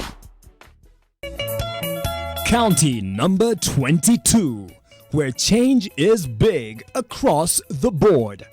Business means just that, business. As they say, biashara ne biashara. The fights of might. Cashing in on the political capital. Imi, your firstborn, wa BBI. We check the pulse on the ground. What the people of the county say, want, feel and desire. Wazee wamesahaurika. Mahospitali zetu zimekuwa zikikosa dawa. Tumekuwa thinly funded on resources kwa hii county. Plus hospitality, the people and the industry. Sampling tourism. This weekend, NTV is on the road. Kiambu County. Tuenainywe on this Otogoria edition. The Trend in association with Oppo Reno 2F.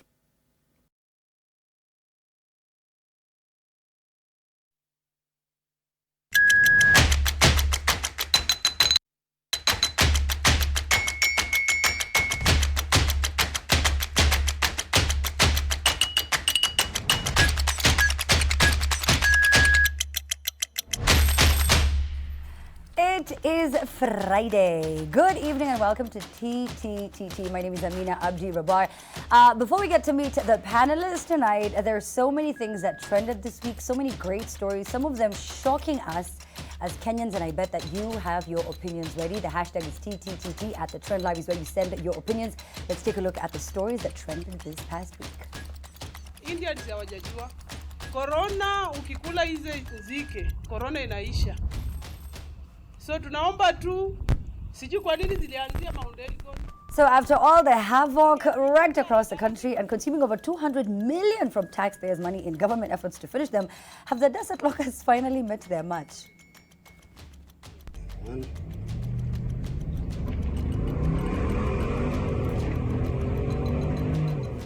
Now, ever heard of running an enterprise to the ground? Well, these two gentlemen drove a 28 million bob car to the ground. Literally, they also made sure to have it on tape for your viewing pleasure and, I guess, learning. And pictures also. Everything is made in China.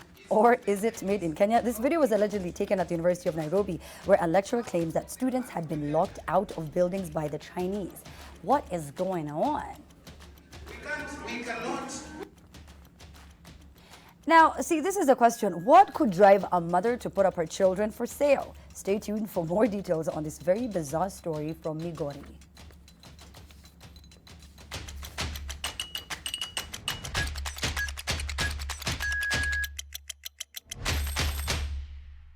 All right, so we've got Butita, we have YY. Welcome back to the show, YY. Kwani kulikuwa kumefanyika? Asante sana. Okay. Where were you? I was running business, real estate, bro. It's very difficult. Real estate. Whether real estate ndio imetufikisha hapa sisi.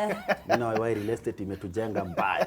Butita unafanya kazi nyingine? Mimi ni msee. Other than kutengeneza memes online. Mimi nimesema shughuli unaona? Shughuli Ukisikia shughuli usiulize ni gani. Mamboka, zinaitwa mboka?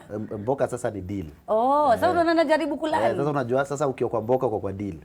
Okay. Kamboka, kuna kamboka. Kuna kamboka. Kamboka kametoka. Unatafuta pake, unajua pake wewe? Pake ni pesa. Unajua mtonyo? Mtonyo sasa unajua kuna mtonyo ina sound kitu nasi. Kuna pake alafu mtonyo sasa. Kama mtonyo ni matusi. Pesa iko distributed. Kuna kakitu. Kuna kakitu hiyo ni kidogo tu ya kusurvive wiki moja. Kuna mtonyo. Mtonyo sasa ndio ile. Mtonyo na handle vitu mingi. Ile inakutoa home. Okay, so in fact hii story. Na kuna pake ni ya vitu ndogo ndogo kama kunywa chai town nini. Kuteza nywele. Kuteza nywele hiyo ni pake. Hii story ya Faonia atumesema tonyo. Mtonyo. Sasa mtonyo. Kwa sababu 28 million bob is a lot of money. Down to earth with millions. 28 million bob Bentley. Was crashed. It was recorded on camera, and you probably have come across that video that can, I think, fit that literal description of, the proverbial ride or die. Take a look.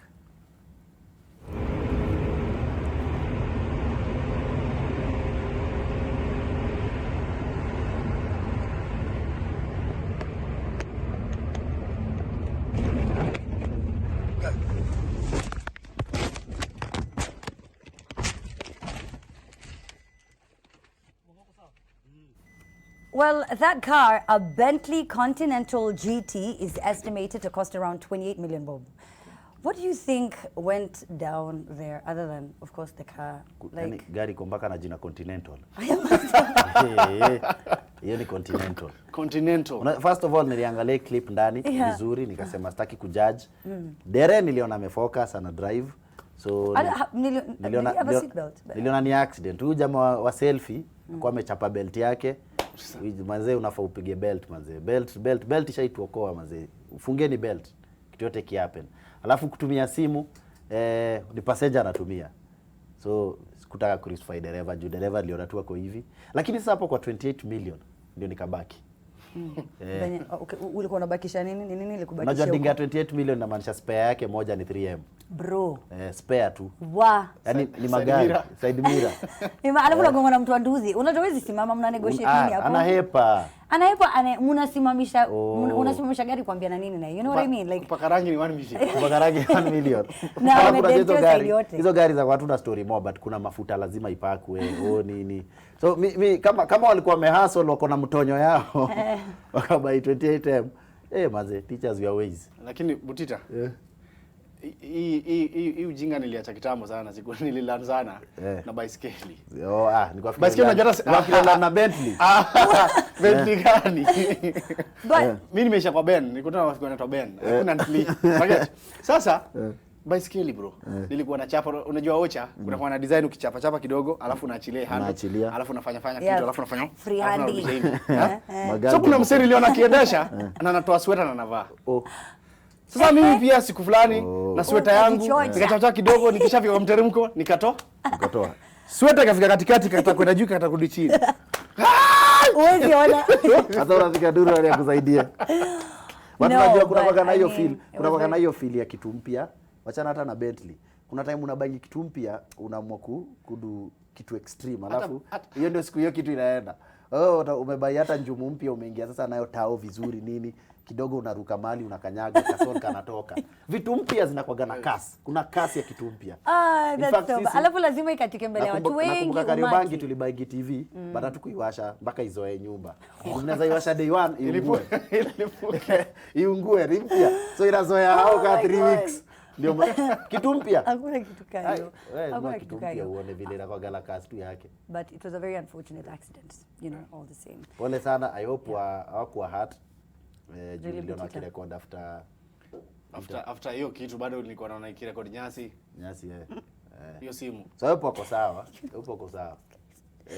msijali kama ni vile pia gari ilikuwa mzito, ndio maana tumejua hii story. Manzi unajua maprobox mingi zimeanguka hapa nje tujua hizo, na hiyo na same thing kurekodi tu, na pia wana rekodi na kuna mtu anataka kuachia video. Guy, you know, sometimes when someone says a bad joke and you shouldn't laugh.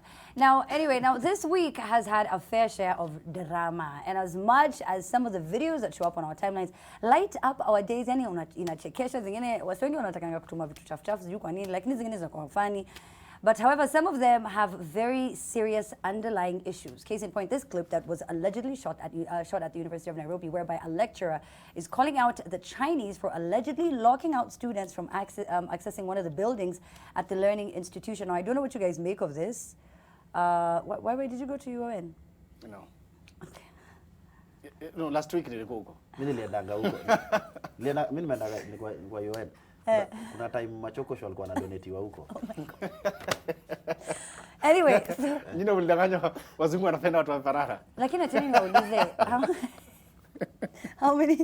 how many headlines about the Chinese do we need for us to be like, okay? Me personally, I'm not against you're not discriminating against foreigners or country because it has built other nations. Kiona places ka Dubai, immigrants ni wengi na wanachapa job. Kitu tu nataka kujua ni mbona tunanga a seamless system yenye tunajua mse kama foreigner amekuja kufanya kazi hapa anafaa fanya hivi, hizi ndio limits afai kupita. Kama time tunasaini hizi time hata tunasaini hizi ma contract za ma building manini na nini.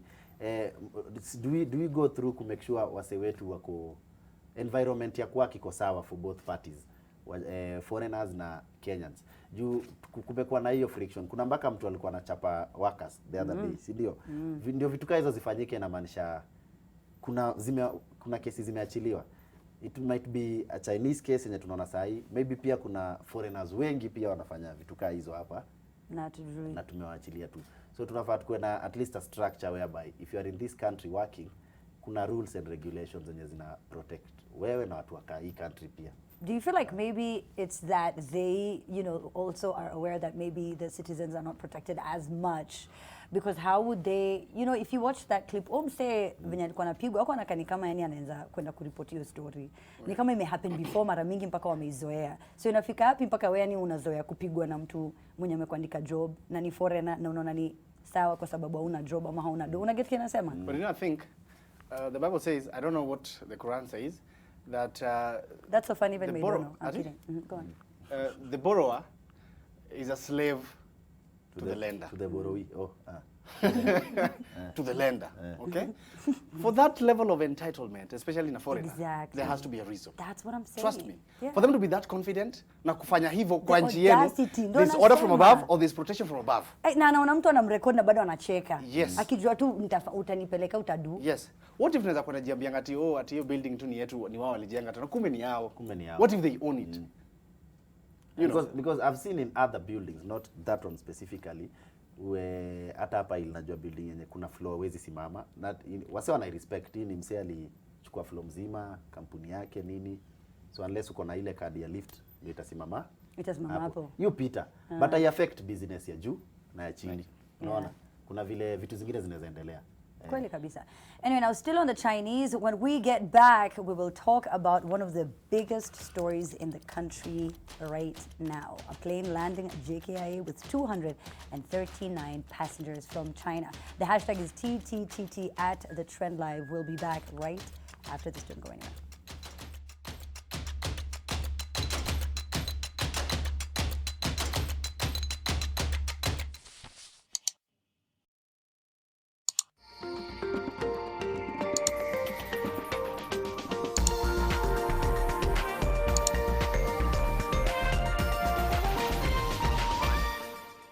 Prepare yourself for a new live bet experience.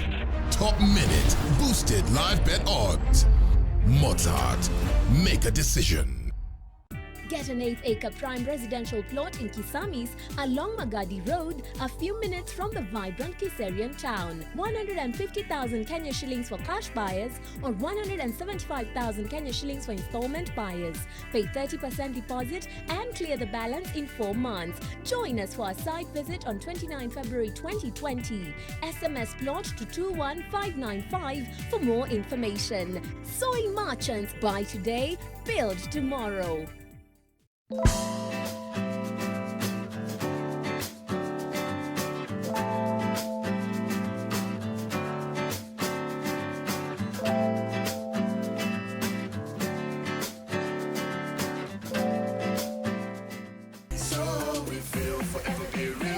Stay free whatever ends. No, we can't stop. We wanna taste the feeling. Nothing can ever bring us down. Taste the feeling. Teacher said food particles can make tiny holes in teeth. When they're left over at night. So you have to remember to brush your teeth at night, but Daddy is always forgetting to brush. You get cavities. Pepsodent Cavity Fighter, with the action of calcium and profluoride, helps prevent cavities during the day and at night. Works twice as hard to repair tiny holes before becoming cavities. Pepsodent Cavity Fighter, with double action for daily day and night cavity protection. Birthday party. Birthday party. Birthday party. Birthday party. Are we not invited? We have gifts. Malaria. Mommy, pests.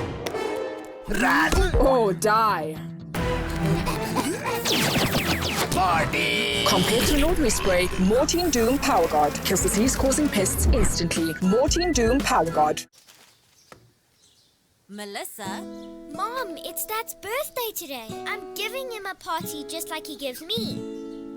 Nothing makes a mother more proud than seeing her child growing up. But I know that as she learns to care for others, she'll face even more germs and the risk of illnesses. That's why you need strong Dettol protection. Just 1 cup of Dettol protects your home and family from up to 100 illness-causing germs. Growing up needs Dettol protection.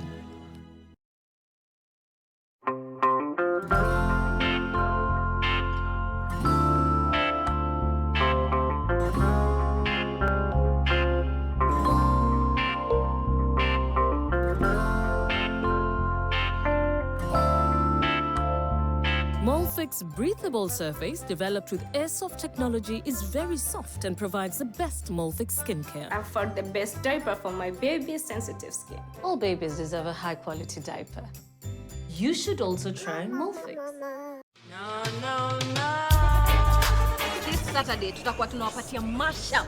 Yani Buda tunaleta reggae ndani ya Teen Republic. So you better stay tuned. Itakuwa ni noma sana mazeju, nitakuwa pale na DJ Bash. The roughest and the toughest DJ Mo atakuwa in the mix with Kenya's #1 party DJ, DJ Bash. Show itakuwa wagwan, so make sure you tune in because when the music hits you, you feel no pain. Like, you know, we always give you the dopest vibes, and this week we have something special for you.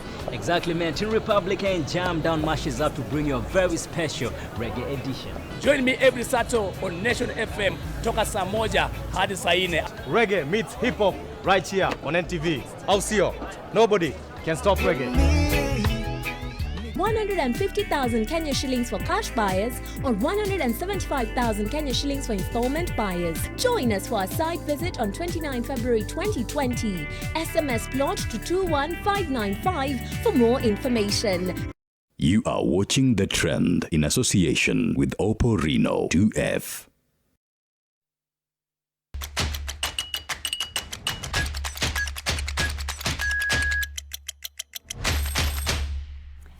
And welcome back. Joining us now is Miss Anita Nderu. I've been here this whole time. Do you care to tell our viewers why? I have literally been here this whole time. Literally? Okay. How to be anyway, Anita. So, Yeah. Anita actually got late. Do I say the truth? The whole truth and nothing but the truth. No. She was eating chicken. That's why she Unajua got mimi late. nimempata hapa nisho. Lakini sasa I was actually early. Anapiga step moja, anaibeba, anaelekea kwa stairs juu. Anakanyaga, anaibeba. It's a whole lot of date kwani? No. Are you jealous? You guys, do you want? Why do you want to know? Just ask. Can I just a humble request? Tuna Continue with the duvet show. yake. Listen, Anita, I don't know how long you're going to wear this duvet for because coronavirus, ma'am. Wow. In the wake of the corona, you put it over your shoulder to take off. Quarantine tunayo. In the wake of the coronavirus outbreak, you guys, a direct flight from China was the center of drama this week after it was allowed to land at JKI. Other than Nairobi now being ranked as the riskiest city to visit, at least we now have new vocabularies, you know, for our comfort, self-quarantine. Why? Because I don't know, if you traveled to a foreign country, you went there because you had either business, you're going there either for pleasure, you travel, whatever it is, you're going to stay in the house for 14 days. No one is telling you to stay. There's no one there to check up on you. You're just going to stay in the house. That's why I said this morning, I think I even tweeted and I said, it's very naive for our government to believe that somebody has left a country where they were told you cannot leave your home, and then they come to a country where they can freely move around and nobody really knows where you are, and then they just choose to stay in the house. But then, however, apparently, I saw this 411 today, China Southern Airlines has suspended Guangzhou to Nairobi flights following public outcry over the deadly coronavirus. So, I mean, you know, again, I saw that, and based by what people are saying online, there's a feeling that we are not prepared as a country. A feeling? Is that it's just a feeling. It's a feeling. Everyone feels like corona ikiingia hapa tumeumia. All of us. Kila mtu so hata hiyo kitu ilifanyika, ndege ilikam na wase, alafu hiyo story ya self quarantine. Wale watu walikuwa hapo kwa self quarantine. Yaani wase ni aje, hakuna measures mnachukua. Yes, sawa hakuna kudiscriminate wase, but what are the measures zenye tuko na confidence nazo fully za kuonyesha as a country tuko safe hata. This is a global crisis. This is my thing. Can you imagine if the epicenter was Kenya? Please name one country that would still allow us. First of all, would be quarantined as a continent. Yes. Name one country that would say it's okay. Uganda. Kenya, once a week, you 230-something Kenyans can fly to our country. Nobody. Even 20. Not even one. Not even the president. They'd be like, no, all of you stay where you are. And also, apart from China, pia kuna countries zenye kesi imeripotiwa. Pia pay attention pia hizo country tujue safety ya watu iko aje in and out kikuja hapa. Yeah. Because yes, it started from China, but kuna countries na report hizi cases. What are we doing as a country? But pia I also think, actually off from all of that, I don't think it's nice watu wakijoke sana na hii story. From a very humble point of view, I don't think ni poa sana kujoke nayo because hii ni kitu ina mada wasee. Na as comedians, na kila mtu tunataka kucheza nayo. But imagine, remember when we had the Garissa attack? All other countries walikuwa wanaweka mpaka flag za Kenya wako pamoja na sisi.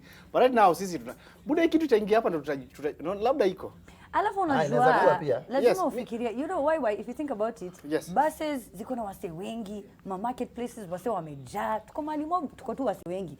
Imagine tu conductor mmoja ama mother mmoja tu anauza nyanya mahali una get. Yes. Think about how many people will be affected. But then just vile Butura amesema, we have to be shown that tuko safe. Lazima tukue secure. They've done isolation wing at Kenyatta Hospital, but already Kenyatta Hospital was suffering as a hospital. So what's to say there's an actual crisis to be able to handle? Other than politician kusema BBI ni kubwa kushinda corona, I don't think it's kama a nice thing. Kama ni ya kipindupindu inapitaga na watu wengi sasa corona. Unajua we need to be prepared. By the way, tukue tu prepared, tukue safe. But the good news is that nilikuwa naangalia information pia na mimi kwa mtu research part time kitu mimi hufanya ni kutafuta. We can't even tell. I know. Ile ati watu wa black hawezi kushikwa nayo. Na share wacha na watu wa black. Sasa wewe uko safe kabisa. Bana, nilikuwa naona kuna wase wametritiwa. So the cause of alarm pia ni kubwa sana, but wasemi the good side about vitu zinafanyika. Madaktari wametry, hata kuna measures zinakuja na wase wanatritiwa pia. So to hope for the best. The coming month najua tutakonka corona as a dunia globally. But we still don't want the flights into our country. Yeah, I'm just like, let's just be serious. Yeah. All right, so let's take another break. We're going to be back in a few minutes. Let's pay some bills.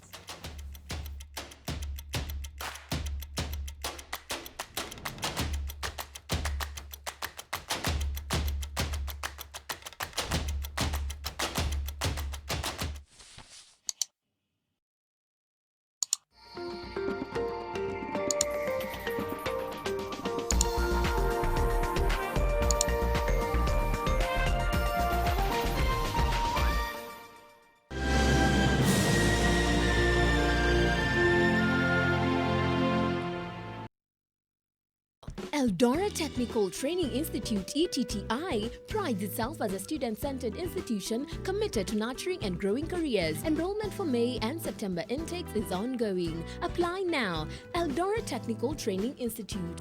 Growing reputation. Welcome home to Amani Ridge, the place of peace. Your own urban sanctuary. A lifestyle waiting for you just 20 kilometers from the CBD. A place to unwind and get your health and fitness goals attained. A secure place for your family. A place for your children to have fun. A place to enjoy a sundowner. Success just doesn't happen. You have to make it happen. Make the impossible possible. Invest in Amani Ridge, the place of peace. Luxury you can afford. Call us today on 0790 300 300 or visit www.optivan.co.ke.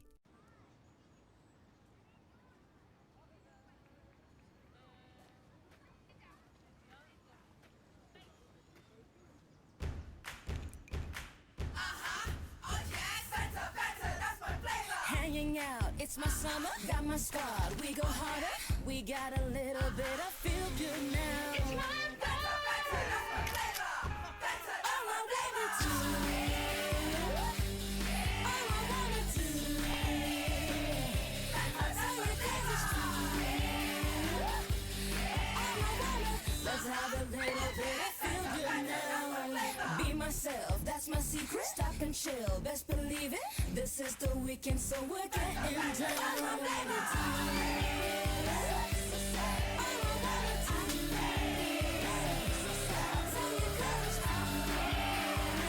Let's have a little bit of better, that's my flavor. Who wants to answer? Mary? Mary has a toothache. Oh, I see. And who knows why? Because the tooth is too big. No, it might be a hole in her tooth called a cavity. That's why I brush twice a day using Colgate. Imagine this is your tooth and these are food acids that cause cavities. Colgate with calcium and fluoride helps prevent cavities For maximum cavity protection. And now available in a 12-gram sachet for fresh breath. Only 15 shillings. To the out-of-framers, the turtleneckers, the fringe growers, you don't need to hide anymore. Try Dettol Even Tone. It cleans and helps to reduce the appearance of blemishes caused by oil, dirt, and germs, giving your skin a healthy feel. Join the millions that have switched to Dettol Even Tone, now also in pomegranate fragrance, a healthier skin for an even better you. Brought to you by the Kenya Consortium of Medical and Health Professionals. Dettol, be 100% sure.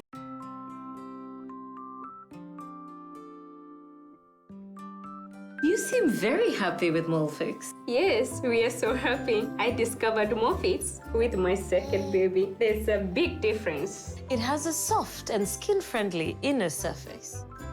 And Molfix has the umbilical cord notch. True. It offers a great protection for my baby. Molfix breathable surface developed with Airsoft technology is very soft and provides the best Molfix skincare. I've found the best diaper for my baby's sensitive skin. All babies deserve a high-quality diaper.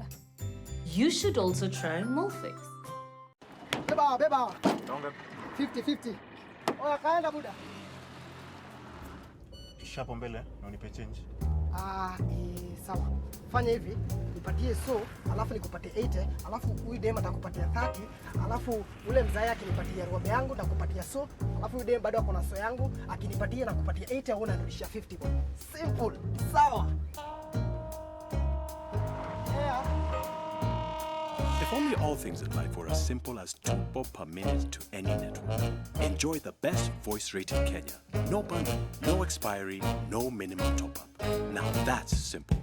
Switch to Airtel, the smartphone network. It feel good, Coca-Cola and food, Monday to Sunday. We're all chasing taste. Let's just grab a bite, the excuse to drink Coca-Cola. Every single day. So we feel forever be real, together stay free wherever at. No, we can't stop, we wanna taste the feeling. Nothing can ever bring us down. Taste the feeling. This is NTV.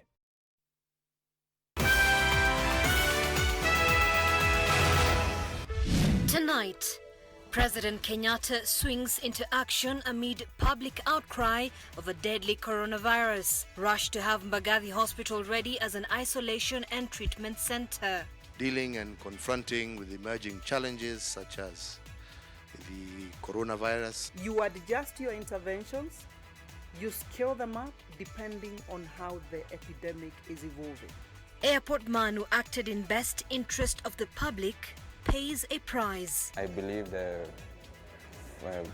40 plus million lives in Kenya were more important than I or my colleagues at work. Also tonight, a terror threat on Nairobi and a nation on high alert. Government insists everything is under control. We are highly prepared, highly trained. We work as a multi-agency in all levels, starting from management of our borders, whether it is KRA, whether it is police, whether it is immigration. A look at the weak points that could be exploited by criminal elements. I came to learn that our houses had been given to other individuals, so they basically substituted our names with other individuals. Plus, victory at last for residents of Woodley Estate. A warning shot to land grabbers and unscrupulous dealers in the country. The Ethics and Anti-Corruption Commission has actually started the process of the actual, recovery of those suits for the residents of Nairobi. And on Bullseye, battle of the haves and have-nots. Nobody can stop reggae. The BBI dance of discord. If that is the reggae they are talking about, my friends, reggae will stop. And the big jump over the bridge for cleansing. Asanteni sana, wananchi power! Nikisema BBI mnasema baba. Tuonje hiyo kidogo.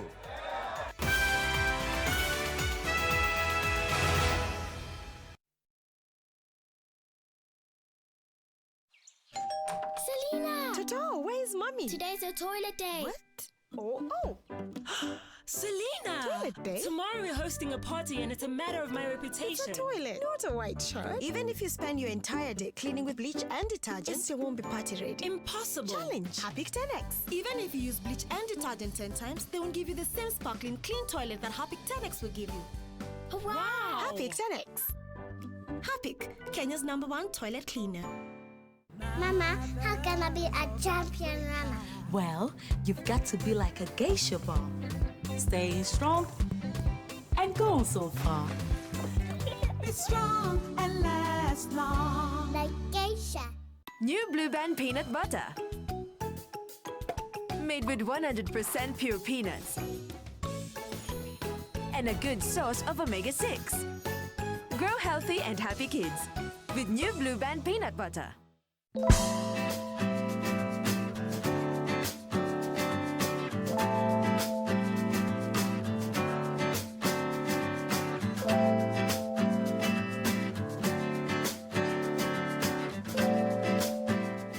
So we feel forever be real. Together stay free whatever ends. No, we can't stop. We wanna taste the feeling.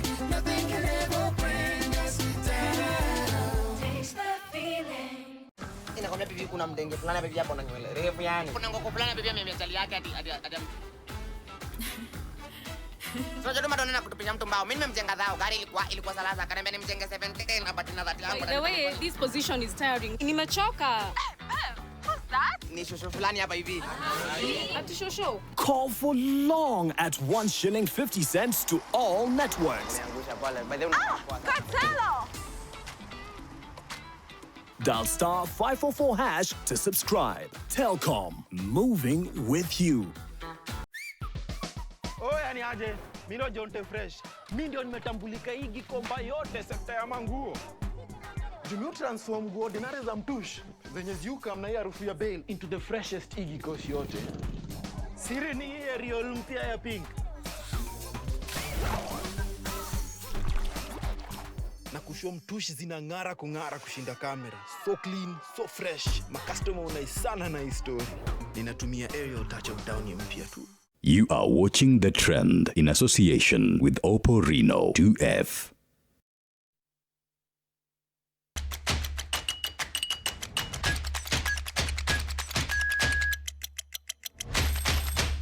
Oh, and welcome back. Let me tell you, when these mics are left on and people hear the things you say off air, that's the day you'll know.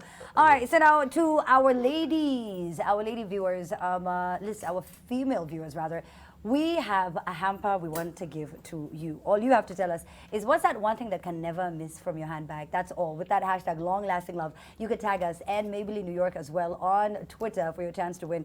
And of course, you being as interactive as possible, gets you the chance to win at The Trend Live on Twitter and of course Maybelline as well. Maybelline New York on social media. Hashtag long-lasting love. Hashtag Hey Amina. We're going to give you that hamper at 10 p.m. Now, we interrupt our normal programming to bring you a special message to the desert locusts from the people of Bungoma. Indians hawajajua. Corona ukikula hizi nzike, corona inaisha. So tunaomba tu, sijui kwa nini zilianzia Mount Elgon. Ikuja haraka ifike Bungoma. Sisi tutakula. Mambo ya nyama tutasahau. Sasa sisi tumekaribisha nzige zikuje. All right, so we have our correspondent from Bungoma. Butita, what do you have for us on the ground? What wanataka locusts zikuje kule Bungoma. Unasemaje kakangu? Na kupata live and direct kutoka PT stage ya kwanza ya kuenta Mumias. Hali iko shwari kabisa. Jana asubuhi nsike za kwanza ziliingia mwendo wa saa 5. Zilikabiliana na Yusuf, zikakubaliana na Wamaru wa pale. Saa 6 zingine ziliingia na hizo ndo tulichukua kama tesat. Mwendo wa saa 9 main course ilikuwa inaingilia kutoka upande wa Kimilili. Kwako studio. Asante sana. Alright, so now, but why? Hizi nakasi shida kwetu. Yani kuna watu wengine I mean, my work is people were suffering. we don't eat locust.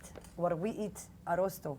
So when tunapo Wait, hii arrosto mnakulanga ni locust? Hapana, kwenda huko na kwa mesi tumezoea arrosto tuje. Arrosto bende kwani locust arrosto. Arrocast. No, that is Arrocast. Arrosto. And why let it go? Let it go, let it go. Let it go. Anita, real quick. Oh, I can guarantee you. Oh, but I have tasted it though. So, no, when I was a kid, so one of the people who used to be in the place where we used to stay, she used to eat them. So whenever I trained, they would not trained. Whenever they would come around, she would just sort of like fry them, nab them with ugali. I tried them. It's very it's like squishy. Like it has like a. I hope you're enjoying your dinner, taste. our dear viewers at home. Who are your neighbors, Anita? Zina taste kama mena lakini. Well, by the No, they're from Western actually. By the zinakuluanga Western. Na sembe. Hata kamoja kakipita tu hivi. Unajua hata zile za mvua. Unazijua? Yes, I tasted those ones as well. Yes.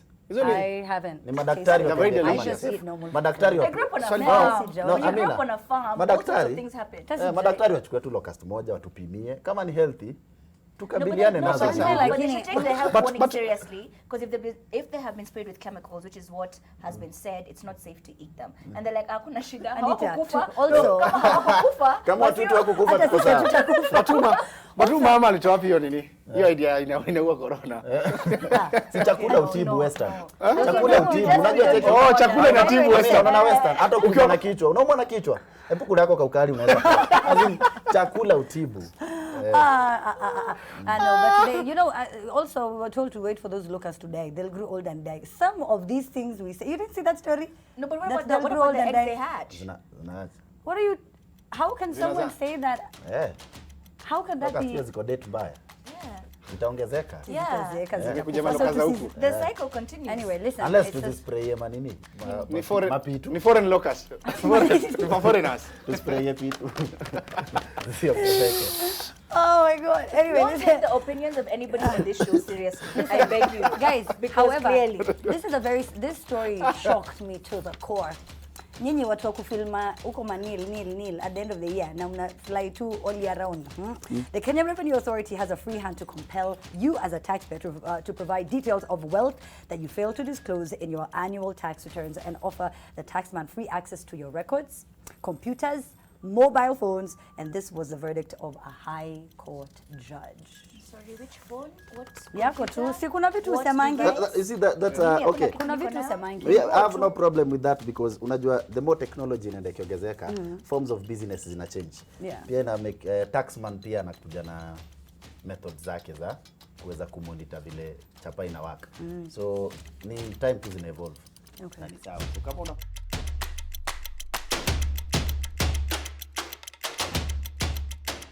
The Trend in association with Oppo Reno 2F.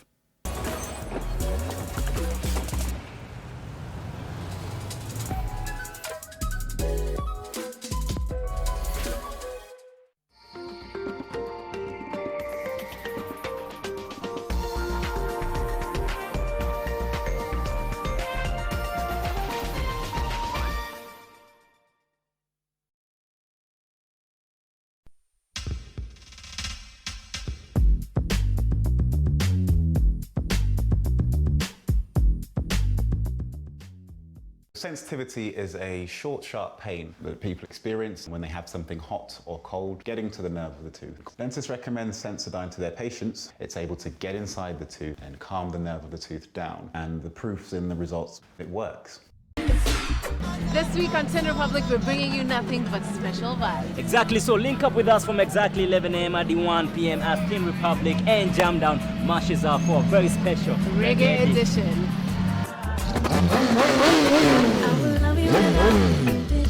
Yes, you heard it from the Republicans. This Saturday tutakuwa tunawapatia mashup.